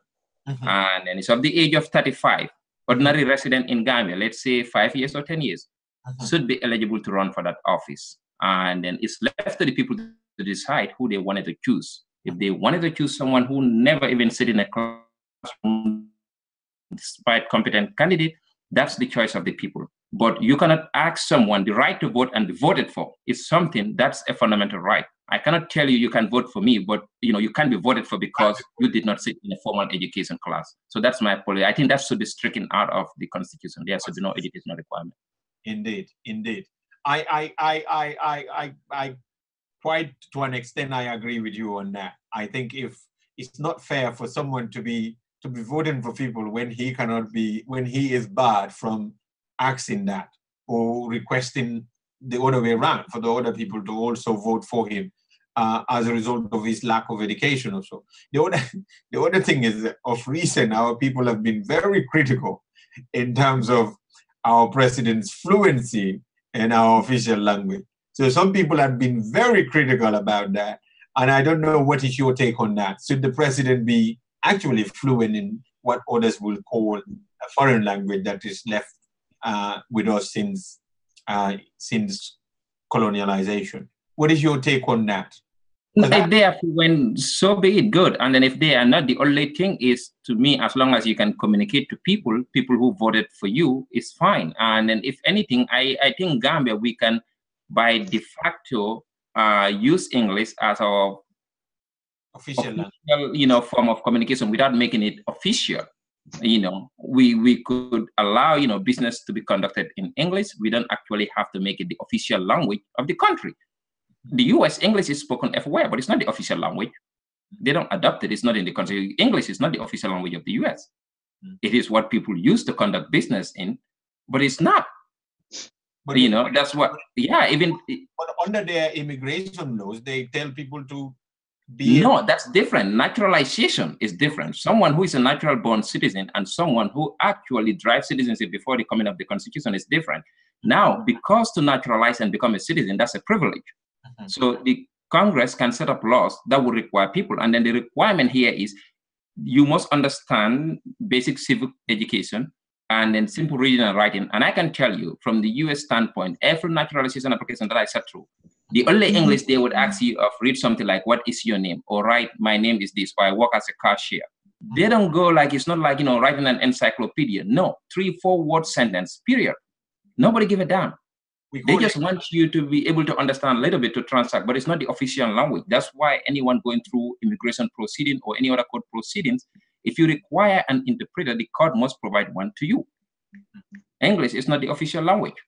And then the Gambia too, I mean, it would be good to understand English because the documents you read, any president should be well-rounded. You should understand issues. There is no formal requirement or prerequisite to be a president. You can be an accountant, you could be, but at least what we can all agree on, you have to understand a little bit of history because this is something that you would be dealing with. Like if you are a head of state, you deal with treaties and whatnot. So you should understand a little bit of government, a little bit of history, but there's no educational degree that prepare one for presidency. No, so that's what we ought to understand. I mean, languages, if you have those things, these are some of the factors voters can look into and say, okay, look, the guy is well-rounded. And then but I don't think education to me that should be out of it. In terms of fluency, that's a whole different ball game. And then people are elected to great positions here. They've never been to college, and then they learn how to speak English in the US, and then they did well. They have good moral character. I would expect our president to be fluent in languages that the electorate understand.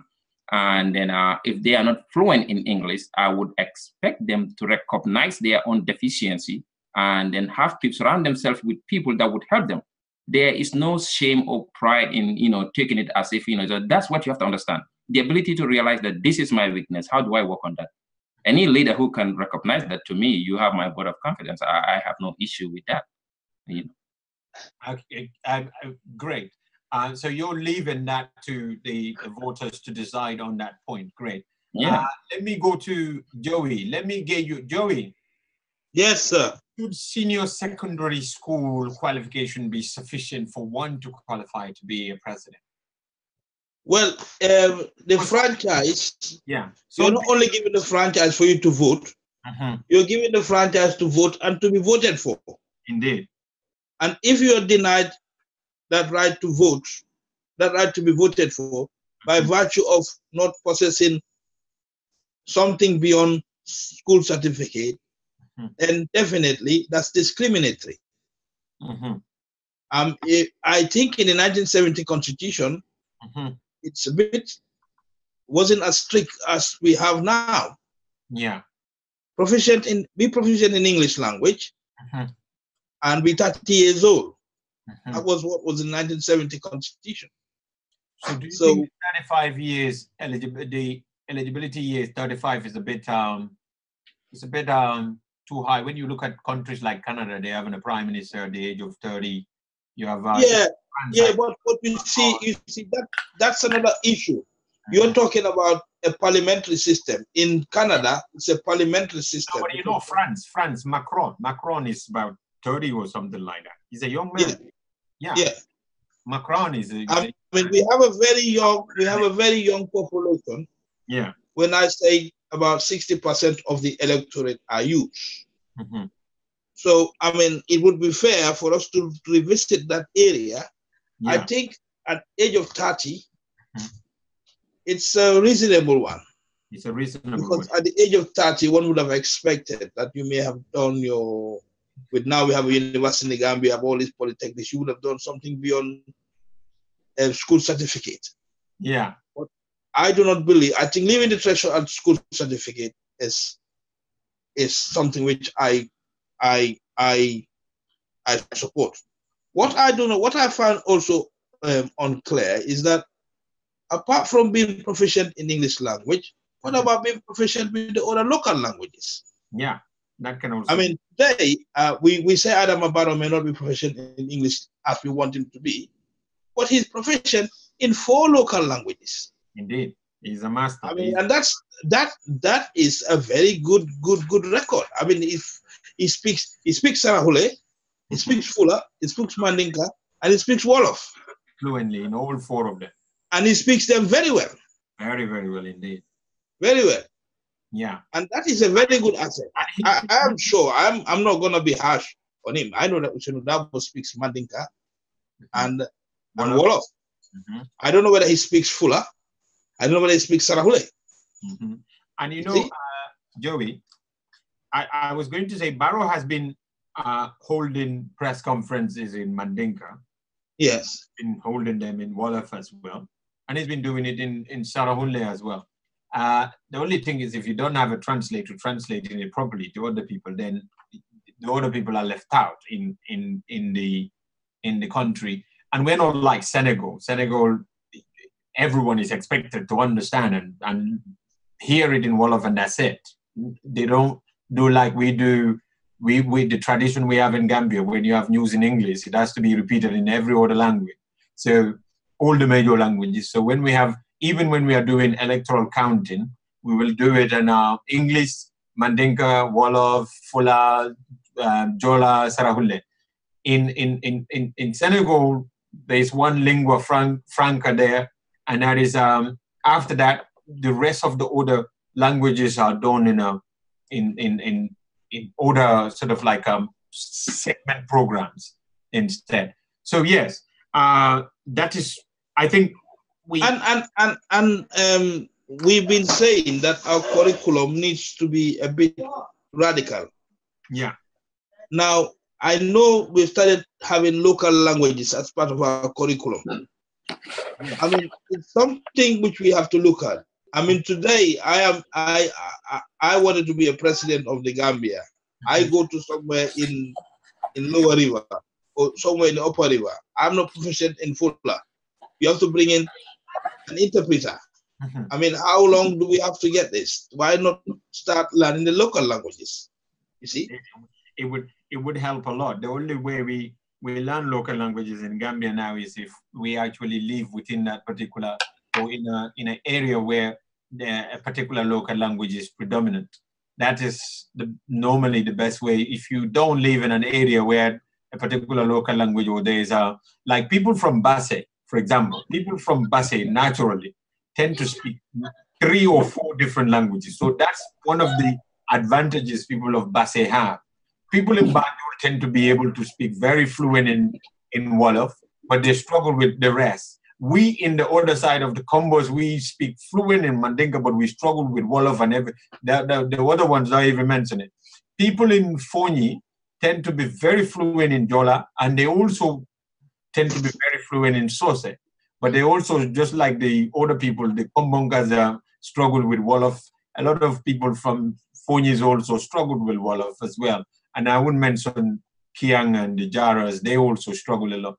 So yes, curriculum, bring it into the curriculum, let people have the option to learn it. I think that would be very, very helpful, especially now that we have, there is an alphabet for Mandinka, they call it Ko, and then people have been learning it, and they find it very easy to even learn Mandinka using that Mandinka alphabet. Because like someone was saying, it's harder for one to learn French using Arabic language. So it's easier for when you're learning French that you learn it with Latin numericals or Roman alphabets. So that's why it's just like learning Arabic with English alphabet or Latin or Roman alphabet. It's very difficult. But when you're learning it with Arabic alphabet, it's much more easier. And then we have Fula as well. Fula now has its own alphabet. That has been introduced. There are 2 brothers in Guinea who came up with it. Very interesting. And it's much more easier to learn Fula with that, using that alphabet. There's Wolof as well, which is developed in Senegal. There's even Google now on it. When you go to Senegal or even here, you can opt for Google Wolof, and you're able to read everything in Wolof. That is also very helpful. So the alphabet is there. It's much more easier for people to learn it. I think it is something that we should also think about. So I think it, in terms of the fluency in English, and this is something a lot of the Facebook critics also need to learn. Come on, guys, we need to be a lot more liberal about that, you know. So I take your point, Joey, is that qualification-wise, as long as we are qualified to vote, we should be qualified to stand for the presidency. Let the people be the judge. Yeah. And then in terms of age, you are of the view that 35 isn't bad, but if we can lower it to 30, it's also not too bad. I'm not, I think I am generally in agreement with that. I think that is also the same, is in consonance with what Sergio was suggesting. So if I may go to Famara, I don't know where Famara. Yeah. Yeah, so you heard what I just read there. Yeah. Do you think senior secondary is sufficient for qualification for presidency, or as we're suggesting a degree, first undergraduate degree? Some people are saying, and then some other people are saying, well, the senior secondary is a bit low, we should opt for a bit higher. Some people are saying, as my two colleagues just suggested, we don't even need it. We don't need to put it there. Let he who is franchised or who is enfranchised to vote, let him be able to also be eligible to stand and ask for people to vote for him. What is your take? Yeah, I think I would go in that line. Though the difference that I will bring there is like, first we need to be very much we need to be careful about how we go about these issues, because the debate started some time back, and I made a comment about that on my wall on Facebook. Increasing the qualification, I start with that before I come to the age, for the presidency to a degree or more than that. You know, people need to be need to understand the constitution, and also need to link the laws to the economic realities of the country. By saying that, if you want to Gambians who want to contest for presidency or who want to vie for that position need to get a degree. Do you make a degree accessible to everybody? Do you make it free for people to have it, to enjoy a degree as a right? Is it a right? So if that's the case, then you can say that, okay, I want to pick it to a degree. You know, but then what we need to be doing here is that this is a right that people need to enjoy. And if you attach string to it, you make it difficult for people to enjoy this right. Means you are giving right to people. You are having given people access to the right, but you are taking it from the left, right, and you are giving it by the right hand and taking it by the left hand. So I am saying, like, yeah, what they did in the constitution, they look at the senior secondary school, because senior secondary school, at least they look at it, many people were able to enjoy this right. Because many people would have gone and finished senior school. And if you look at educational policy from 2014 to 2024, you will see that education is a right to some level, but a university, tertiary education is not a right for any citizen in that country. It is tied down to what government can offer to the Gambians. So if Gambia said that a university education is accessible, is free, is affordable, or is free, then one can think of escalating or trying to raise the bar to a degree, you know. So for me, the senior school is okay, so long we don't have the financial muscle to train every Gambian to university level free. Even in America, that's not possible. In Canada, it's not possible to train everybody free like that. So if that's the case, I think for people to freely enjoy that right, and justly and equitably, not actually justly, but equitably, let's leave it at senior school. I think that's a reasonable point that one can try to attain. But then again, yeah, you want to say something? No, I was saying, what about the age limit ones? The age, as Sajo is saying, even if we don't scrap it out, I would give this reasoning. We can pick it to 40, in fact. You know, because if you look at likes of Ghana, likes of Nigeria, and I think in Kenya is 40 years. So if we are at 35. So for me, it's not a problem if we have it. We're trying to bring it down. We're trying to bring it down. You're raising it too up. I mean, Yankuba, if you follow the process, the feedback from the Constitutional Review Committee that is going around the country, many people are saying it's 40. And don't be surprised if they vote for 40. You know why? Because laws has to take from people's value and their beliefs and their realities. you know, and which actually they would like to project their future. So if that's the case, many people, their value system is what? Is Islam and Christianity, for instance. I don't want to bring religion into this issue. But many people are tracking the measure because they said, okay, if I'm a Muslim, my prophet comes to prophethood at the age of 40. I know this is what is informing many people in Baribus and then the Woolies, and then they like to say that, you know, it has to be 40 years because they are tying down to their value. But he came to Jesus before he was even born. yeah. So, but if you look at it, the majority of your people, what are they? So, and the feedback that is coming is 40. So for me, age is not even that much an important issue. The issue with age again is the bar to the 75 years or the 65 years. I mean, that one I don't agree to put a seal on when people can serve as a president. In such positions, you need it open. So you are fit and proper and mentally, because there is provisions in the constitution that says if you are not fit and proper, whether mentally incapacitation or you are corrupt or you are sick or whatever, then you can be removed from office. There's a process that we need to follow. So every human being who attains that age of, if you are 25, you become a president, or you become 60, for me, there should be no cap as to when you should not become a president because there is an age limit. You know, citing an example from Malaysia now. Yeah. The Malaysian president, why did they vote for him? Because of his track record. Yeah. But now he came back, he's almost 90, if I'm right. Indeed, he is 90 plus. Yeah. So, but a country like Malaysia, you cannot say those people, they don't know what they are doing. No. And immediately he was elected. That within 48 hours, we have seen the kind of changes and the effects of his presidency within 48 hours. What he has done with that age. So for me to debar people from presidency because it is age, we should try and graduate from that. This has to go, it's not only the president, but it is happening to judges. You see, we have raised the age from judges from 65 to 75 recently.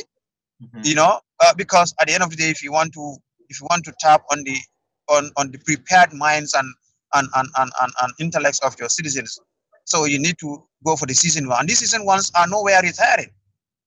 You know, they are nowhere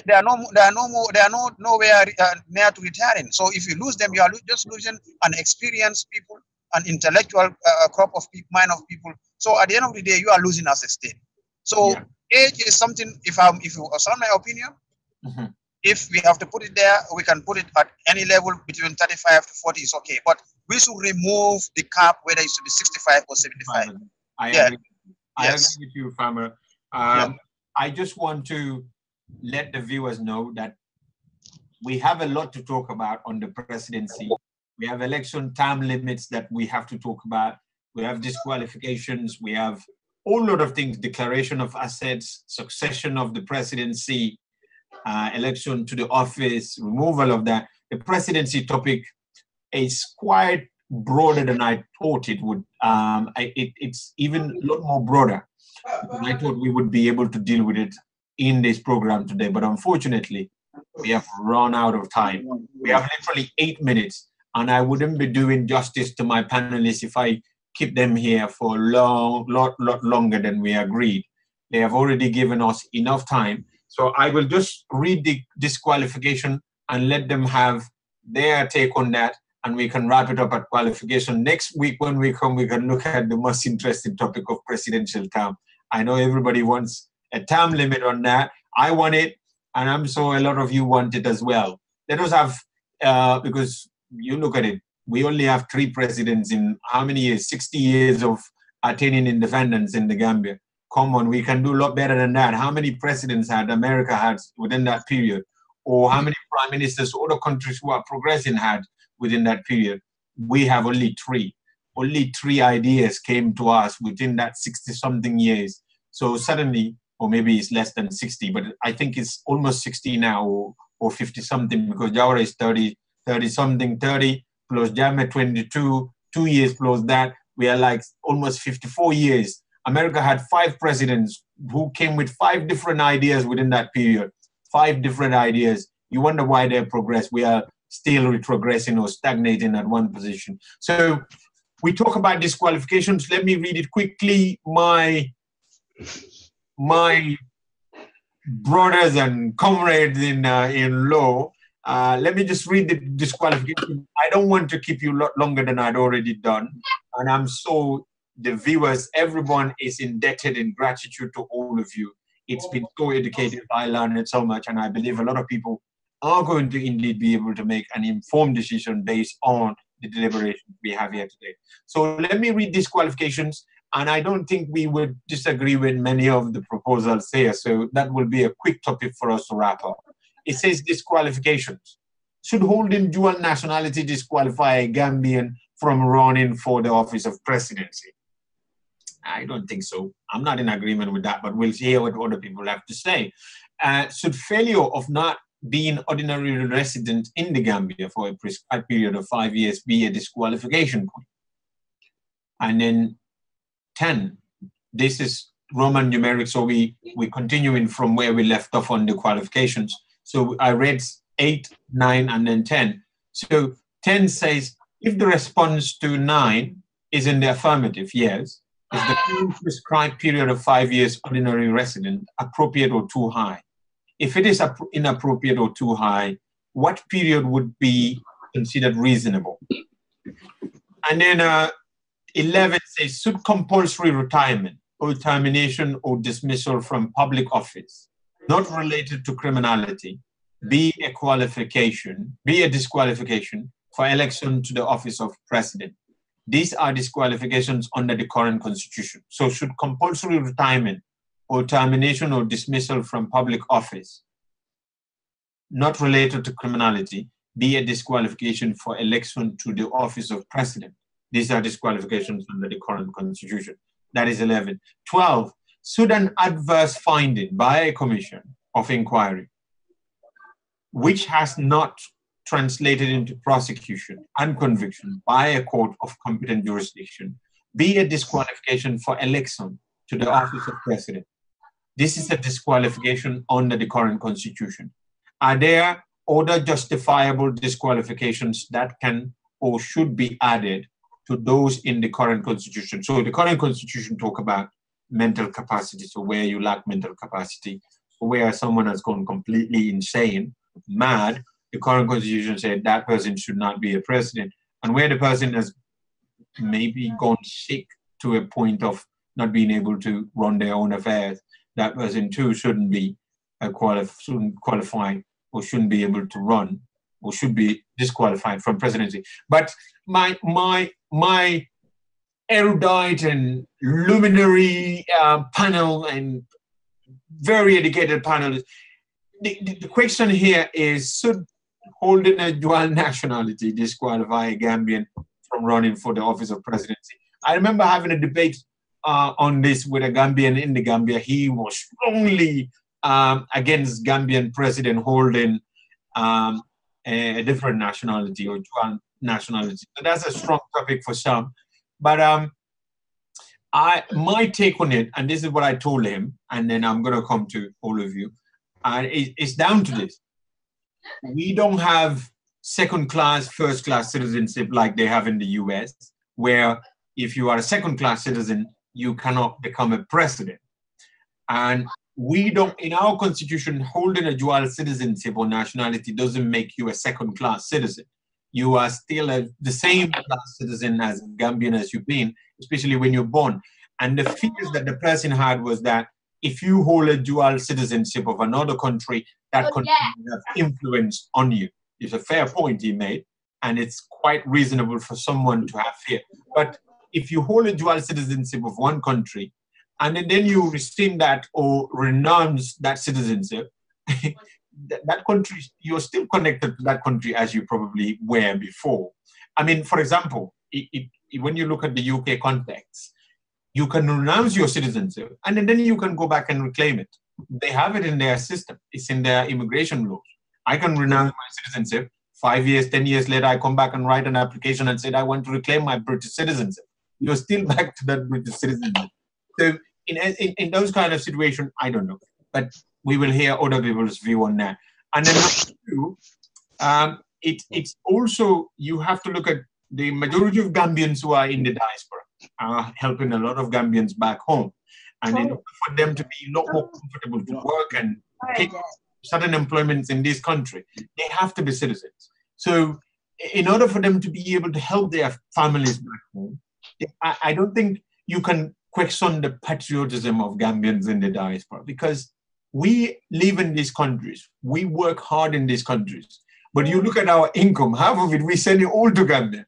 We deprive the country that you're saying we are loyal to or we are patriotic to. We deprive them of half of our income and send it all to Gambia. Patriotism cannot be more than that.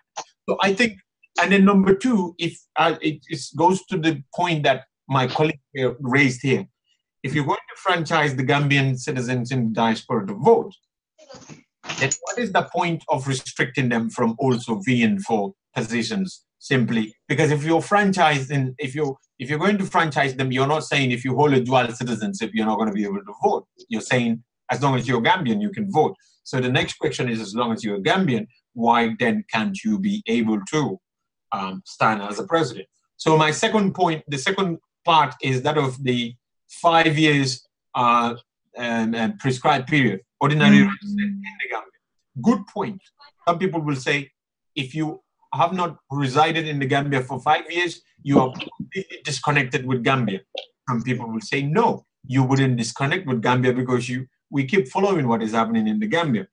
And then some people say, well, you have not paid tax in the Gambia for 5 years. Some other people will say, well, I've been sending remittance to the country, and that remittance people have been earning it. It's been helping the government. And the government has been able to collect taxes from remittance agencies. Those are, some people will say, but should it be a disqualification? The problem is that some countries, we've seen this happen, countries where they have this ordinary resident requirement, sometimes it can be exploited. They force their opponents to self-exiling, and then they disqualify them on this point. And you will say maybe that will only happen in dictatorship. But Sierra Leone had it. The vice president, even though was voted to be a vice president, later had to flee because he said he was fearing for his life. He went abroad, and then the ordinary resident issue would have disqualified him. But I don't think they have it because he ended up going to ECOWAS court and was able to come back and contest, even though he was not resident there. Now, Senegal are having a similar issue because you have the likes of Karim Wade, who has been, people would say, went to prison, and then there was a negotiation, or the arrangement for his release was for him to leave the country, now based in Qatar. So if you have that residency requirement, he wouldn't be able to stand. So the question then is, Gambians need to think along that line. You don't even need to have a dictator. You just need to have a clever politician who want to exploit the law, to put his militias after you and make life so like Jammeh was doing with Lawyer Dabo, because Lawyer Dabo had a lot of businesses. He was representing a lot of business. What Jammeh was doing, anybody who instruct him, he would sack that person or make life difficult for them. And in the end, his customer base, who used to rely on him based on his competence, started fleeing from him because of the reprisals for that. So as a result, if you in a country where it's hard for you to do anything, if you have a profession like a lawyer, you can probably continue to represent other people and then still be able to sustain yourself. But if you don't have any other profession, we don't have a system like Senegal where if you have a political party, you go to government, government funds you because you have a political party. If you don't have that kind of system in ours, it makes it a lot harder because no one else is going to employ you. It just forces you to go and hustle outside. If that happens, then the 5-year ordinary residence requirement bars you. I'm not saying it's right or it's wrong. I'm just saying we need to consider all of those when we are making that recommendation. That's my take on it, and that's going to be probably my final one. I'm going to go to Sajo and let Sajo also have a take on this disqualification point. Sajo. Thank you, Yanks. Even though we are all diasporans, I have a different view. And to me, regarding paragraph 8, Roman numeral 8, I would agree with the current constitution that if you hold dual nationality, you should not be allowed to be a president in the Gambia. You should just owe one oath of allegiance. Yeah. That's my position, even if it goes contrary to whether it would affect me. If you are very much interested in running for presidency in the Gambia, you should be willing to do away with certain high position. In fact, for me, be president, be, at our Supreme Courts, certain positions, high positions in the government. I think those things, even though our constitution can allow dual nationality, but there should be a limit to that. That's my take on that. But if you do Supreme Court, then you deprive Commonwealth judges from coming to practice because they hold different nationality and they've been very instrumental previously. I know we need that technical capacity, but I mean, at this point in Gambia now, I think we have enough Gambians in Gambia to hold that position. In fact, to me, Gambian citizens should sit at Supreme Court. The court is, courts, we are court of law and court of equity. Sometimes empathy would. I think at the moment it's all Gambians there, definitely. Oh, okay. So I think to me that requirement should in fact be there. We appreciate the technical support. We can put it in some other areas. Yeah. But that's my position regarding the office of the president. And regarding the 5-year period, it only depends. Like for instance, in the US, the requirement to be a president under Article 2, I think Section 1, you have to be a natural born citizen, or before the coming of the Constitution, be a citizen, and then someone of age 35, and then be an ordinary resident of the US for 14 years, not even 5. But here's my thing. Gambia, I think 5 years is enough. The question becomes how they use this. Is the language a continuous physical present or continuous legal resident? That's my question, because even under law, those have two different interpretations. Now, if the requirement is you must be a continuous legal resident of the Gambia 5 years preceding the date of election, that might be a little bit tough. I think to me, the argument would be we can change that to ordinary resident of the Gambia for 10 years. When I said resident, at some point in your life, you actually resided in the Gambia for a period of 10 years, in aggregate. I don't care whether that was 10 years preceding the election, 5 years preceding the election, but at least, that should be there. That's my thinking. That should be, 10 years in your life. Yeah, so it depends on construction of the language. I don't think, somebody cannot just become a citizen today, like let's say they naturalize, and then those things, because they want people to owe allegiance to the country and then live there for long periods. No, but naturalization, they need 14 years before they can naturalize. Okay, so if something like that, my thinking is, 5 years, the only question is if this 5 years is a continuous legal present, meaning if you live more than 6 months, like here, if you're looking at on the US law, that would actually cut privity, and then you would have to start counting. That could be really, really fatal. Let's say someone live in the Gambia for almost 4 years, 9 months, and then illness before them, and then they have to go for overseas treatment. They spend a year there at the hospital. Now they cut privity. They come back only to realize that they can stand for election. I think that law is a little bit harsh. We should just, to me, I think we should change the requirement to 10 years of legal, some kind of, ordinary resident in the Gambia, but it doesn't have to be continuous, resident in the Gambia preceding the election. That would be my take on that. I support, I agree with that. And then in terms of compulsory retirement, termination, I don't think that should be a bar. The only thing, if you are convicted of a crime, a felon, I don't think you should, stand for the for such position. Like we can make legislation we don't need to put that in the Constitution, but I think there should be legislation that would address those things from a National Assembly. Depending on how society change, it would change. If the entire society become felon and then we felt like, it's okay to be a felon, that's okay with us. But I don't think we put that in our Constitution. That this compulsory retirement and other issues. I think moral conduct. What about immoral? Yeah, good moral conduct would be part of those statutory requirements. We can put those things, and then as the society progress, Gambia 70 years ago, things that we considered completely immoral, now they are happening. People, as society change. So I think this statute would be a better point to deal with that. How society evolved. What is moral today is situational and relational to our generation than it would be to the next generation if we want the document to survive. And a finding by a commission of inquiry, if there is no indictment, again, it's left to people to judge. And then a case in point is Mendez, I think the US, the Democratic senator from New Jersey, he was indicted by the FBI's.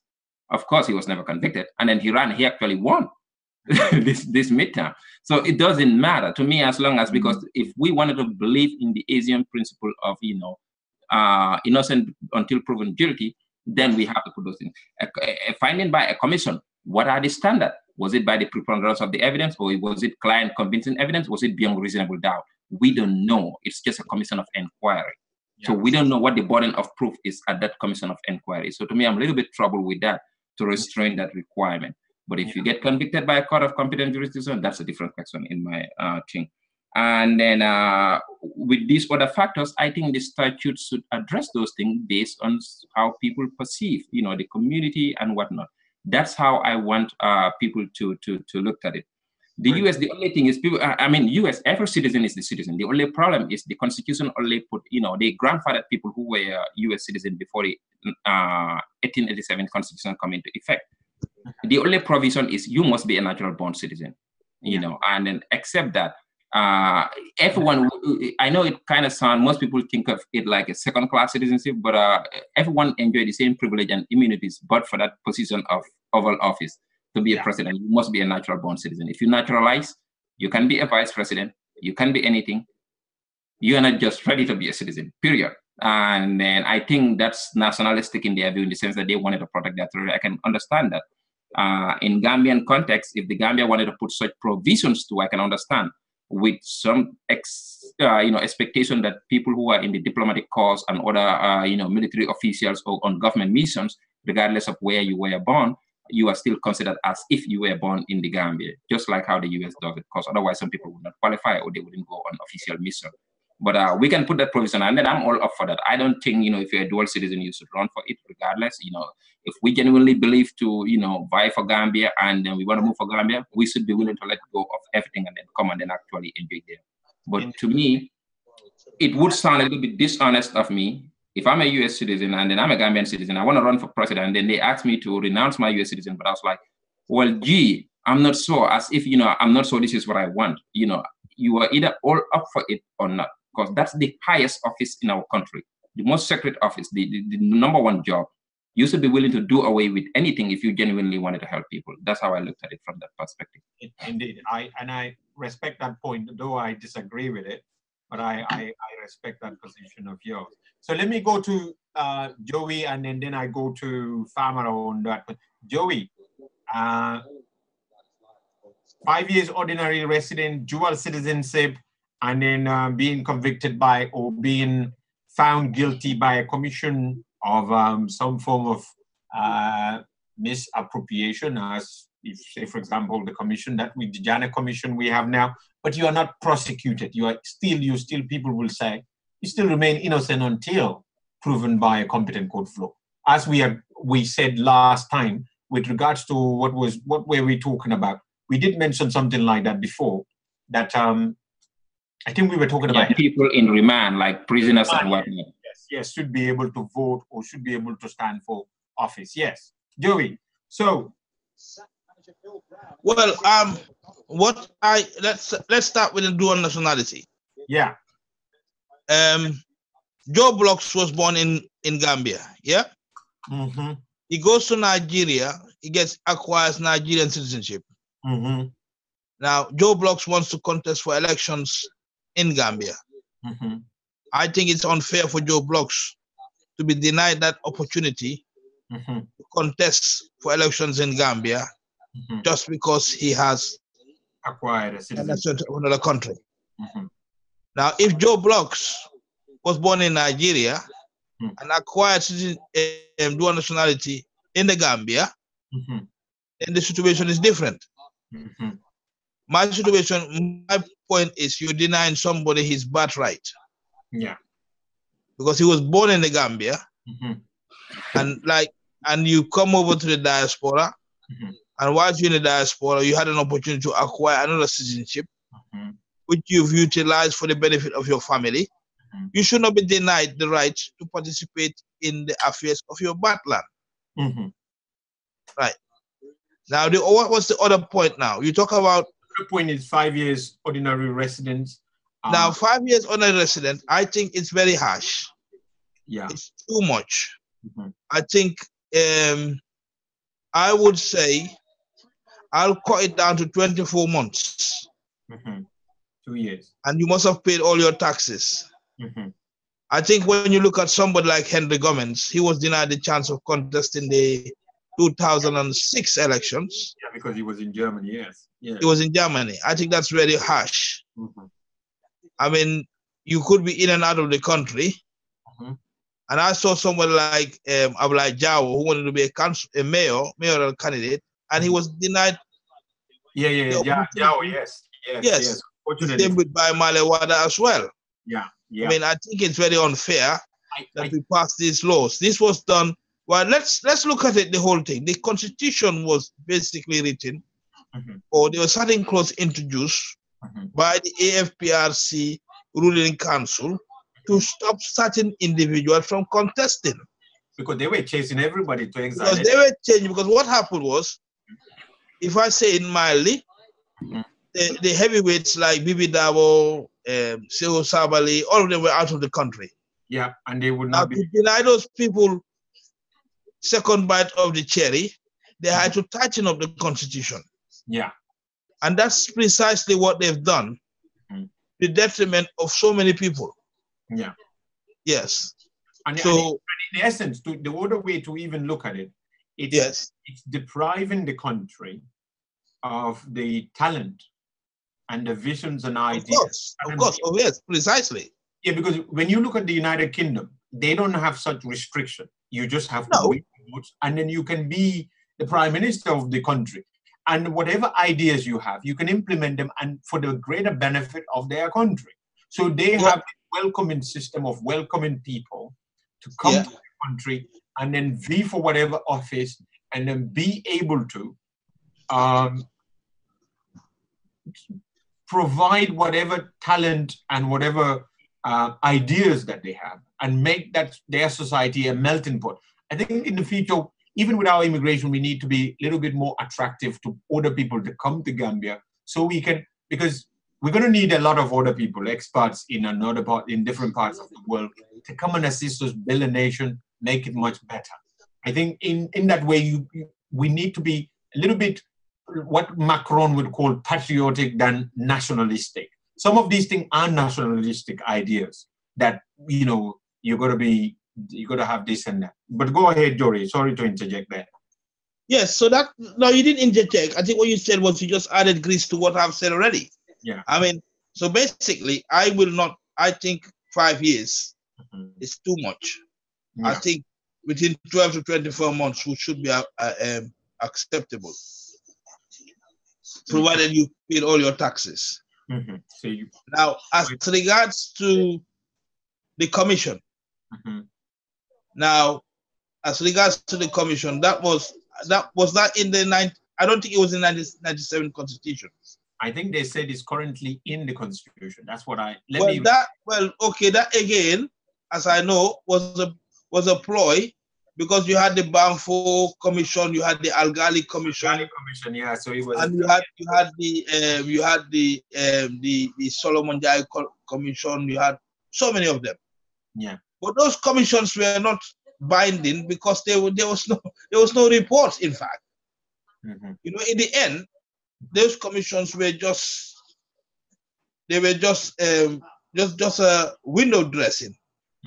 Although when you look at the transitional provisions where they've got these transitional clauses, they're part of the laws of the court. Now, I do not think somebody should be disqualified by virtue of findings of those commissions.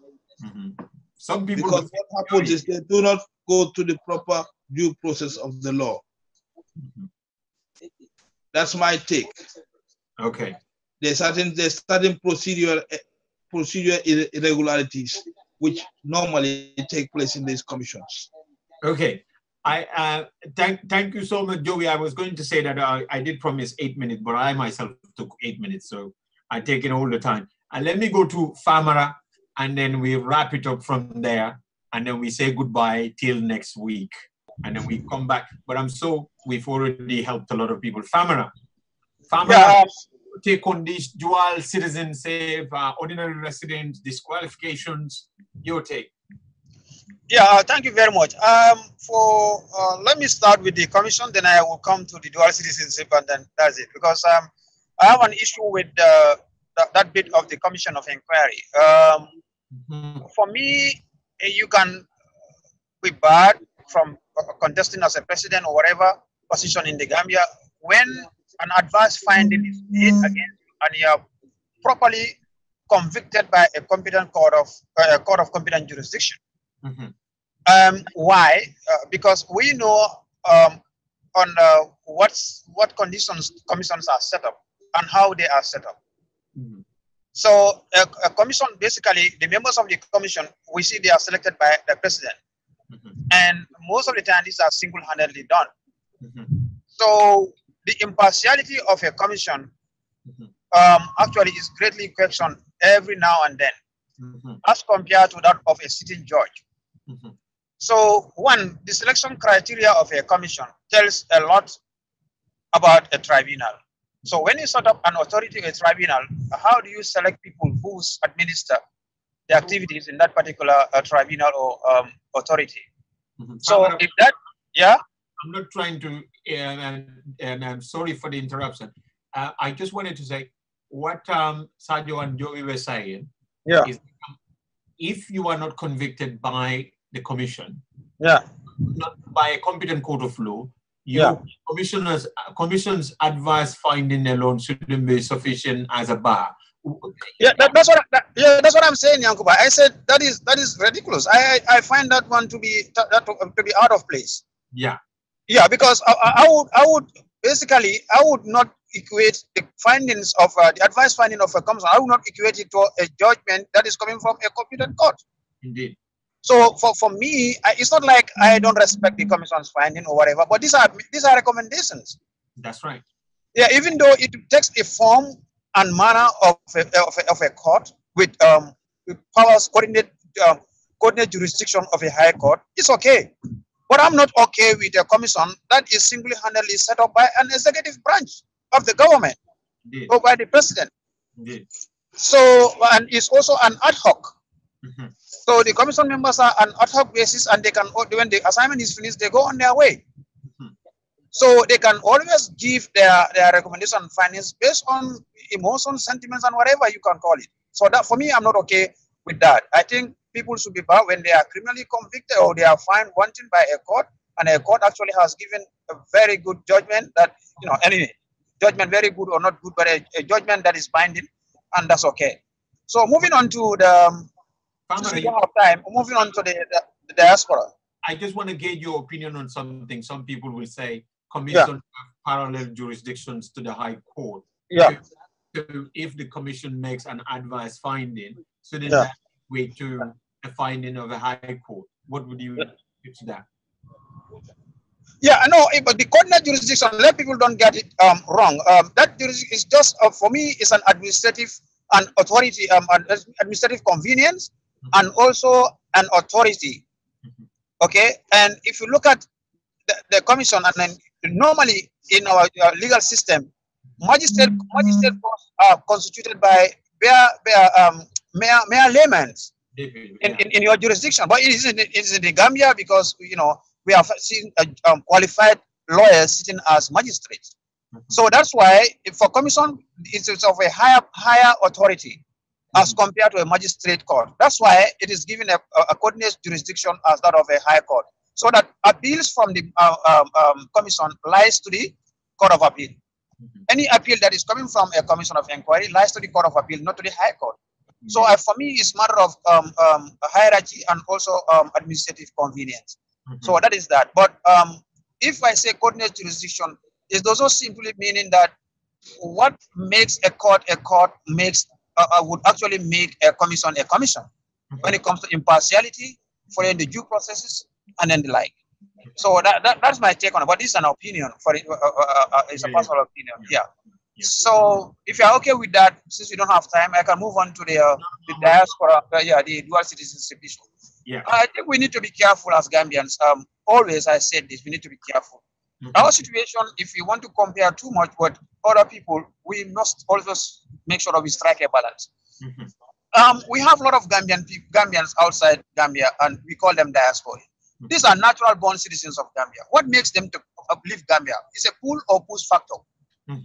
So they can be a push factor, not even a pull factor, but there could be a push factor. In fact, a pull factor because of educational reasoning. For a recent example, if you are going for your PhD Automatically, if such requirements are there, ordinary resident, this blah, blah, blah, at the end of the day, if you are pursuing a PhD, you will not be resident in Gambia for almost 4 years. Indeed.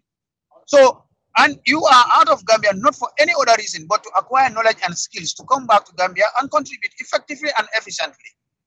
So what laws should bar you from contesting the position of presidency or parliamentary election? It is not serving in the interest of Gambian people. It's not. So for me, we should be very much crafty when we want to devise a law around nationality. In other jurisdictions, we see there are people, the moment you acquire their nationality, they don't care how long you live there, how long you don't live there. So long you are a citizen, automatically you can be elected to any elected position. We have seen it right now in Belgium, in the city of Ostend. A Gambian citizen has been contested for local government election. Wow. And he just acquired citizenship.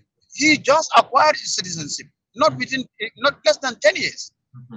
He has all rights and duties and responsibilities that comes with that right to contest as a local government officer. This is in Europe. This is in Europe. Somebody who lives in that country less than 10 years. So for me, a dual citizenship, you should be very much careful how they. But for if I have to answer that question, I think we can say it if you live in that country for a duration of 10 years in your lifetime or 15 years in your lifetime, I'm okay with it. So that you'll be able to, because you have to align yourself with the background, the culture, the realities of the country. Also, people will be able to gauge, the voters also will be able to gauge what is your connection or your social tie with the country. But some of these things we should leave voters to decide, because these are the factors that voters are going to vote on. But if you want to legislate on everything, you are not giving the voters the chance to pick issues that is going to inform their decision when it comes to election. So legislate on everything, that means you are putting the hands of the voters in fetters. So voters must have reasons of choosing and dropping a candidate. And these are some of the issues that they have to weigh on. Do you have that connection with your country? Do you love your country? What is your patriotism when it comes to the country? Would you abandon country when it is in need of you, when it is in the time of war? There are people who are natural citizens of that country. They are trying, they are gone. We have seen generals who threw, they are gone, and they flow here to Equatorial Guinea. These people have lived their entire life in the country. And this is a serious case in the civilized world. Indeed. So if you want to say, I want to gauge the patriotism and nationality or nationalistic ideas of Yankuba as to the Gambia. Yankuba, all what he acquired in diaspora with knowledge, skills, and everything, the benefit is directly repatriated to Gambia. So I don't know what barometer would you use, or what yardstick would you use to measure people's loyalty or patriotism to your country. If you want to, so voters has to do this. Yeah. The civil education has to educate people, and then people also must assess and evaluate their candidates. And based on this, what we call, even that people who vote on ballot initiatives, they will vote on various criteria that actually would inform what kind of future they want for their country. So basically, we cannot legislate against or for almost everything that comes to our mind. Definitely. Indeed. Thank you so much, Famara. Thank you so much to Sajo. Thank you so much to Joey. Thank you so much to everyone who watched the program. I'm sure we had been very helpful and useful as always, and educative as always. We learned so much. I learned so much, and I believe every one of our panelists learned so much from the deliberations we had today. And we hope we are of assistance to all of you, because that's the whole essence of the program. We want to assist every one of you to understand these things. And we cannot explain it to you without us having a debate on them. Because when we have debate, we're sharing ideas, and you people are going to be able to know the disadvantages and the advantages of what proposal or what options to go for.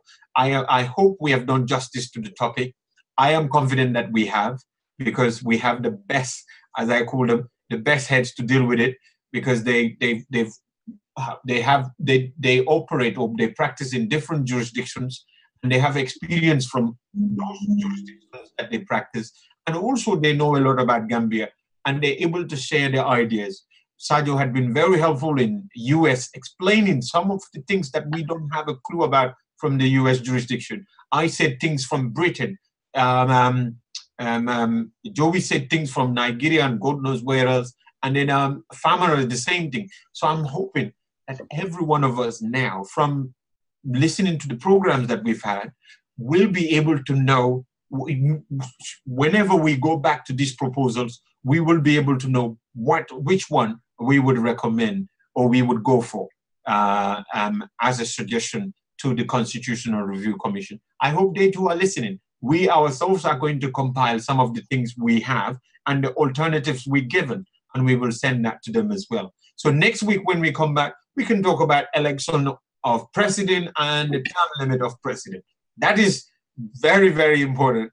And I know we will debate on it, whether 10 years, 5 years, 4 years, 3 years, God knows what years, 7 years, as what I was trying to do in Senegal, whether all of that, which one is reasonable. The best people to discuss it are here. And once again, I want to thank my panel. We did promise them of 2 hours. We've taken 3 hours of their time. So thank you, everyone. And then let's just say goodbye, everyone. Dajo, thank you so much. Famara. Thank you.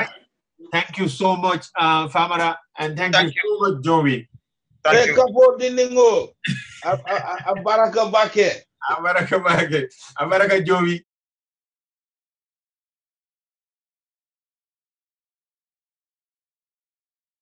For the Gambia, our homeland, we strive and work and pray that all may live in unity, freedom and peace each day.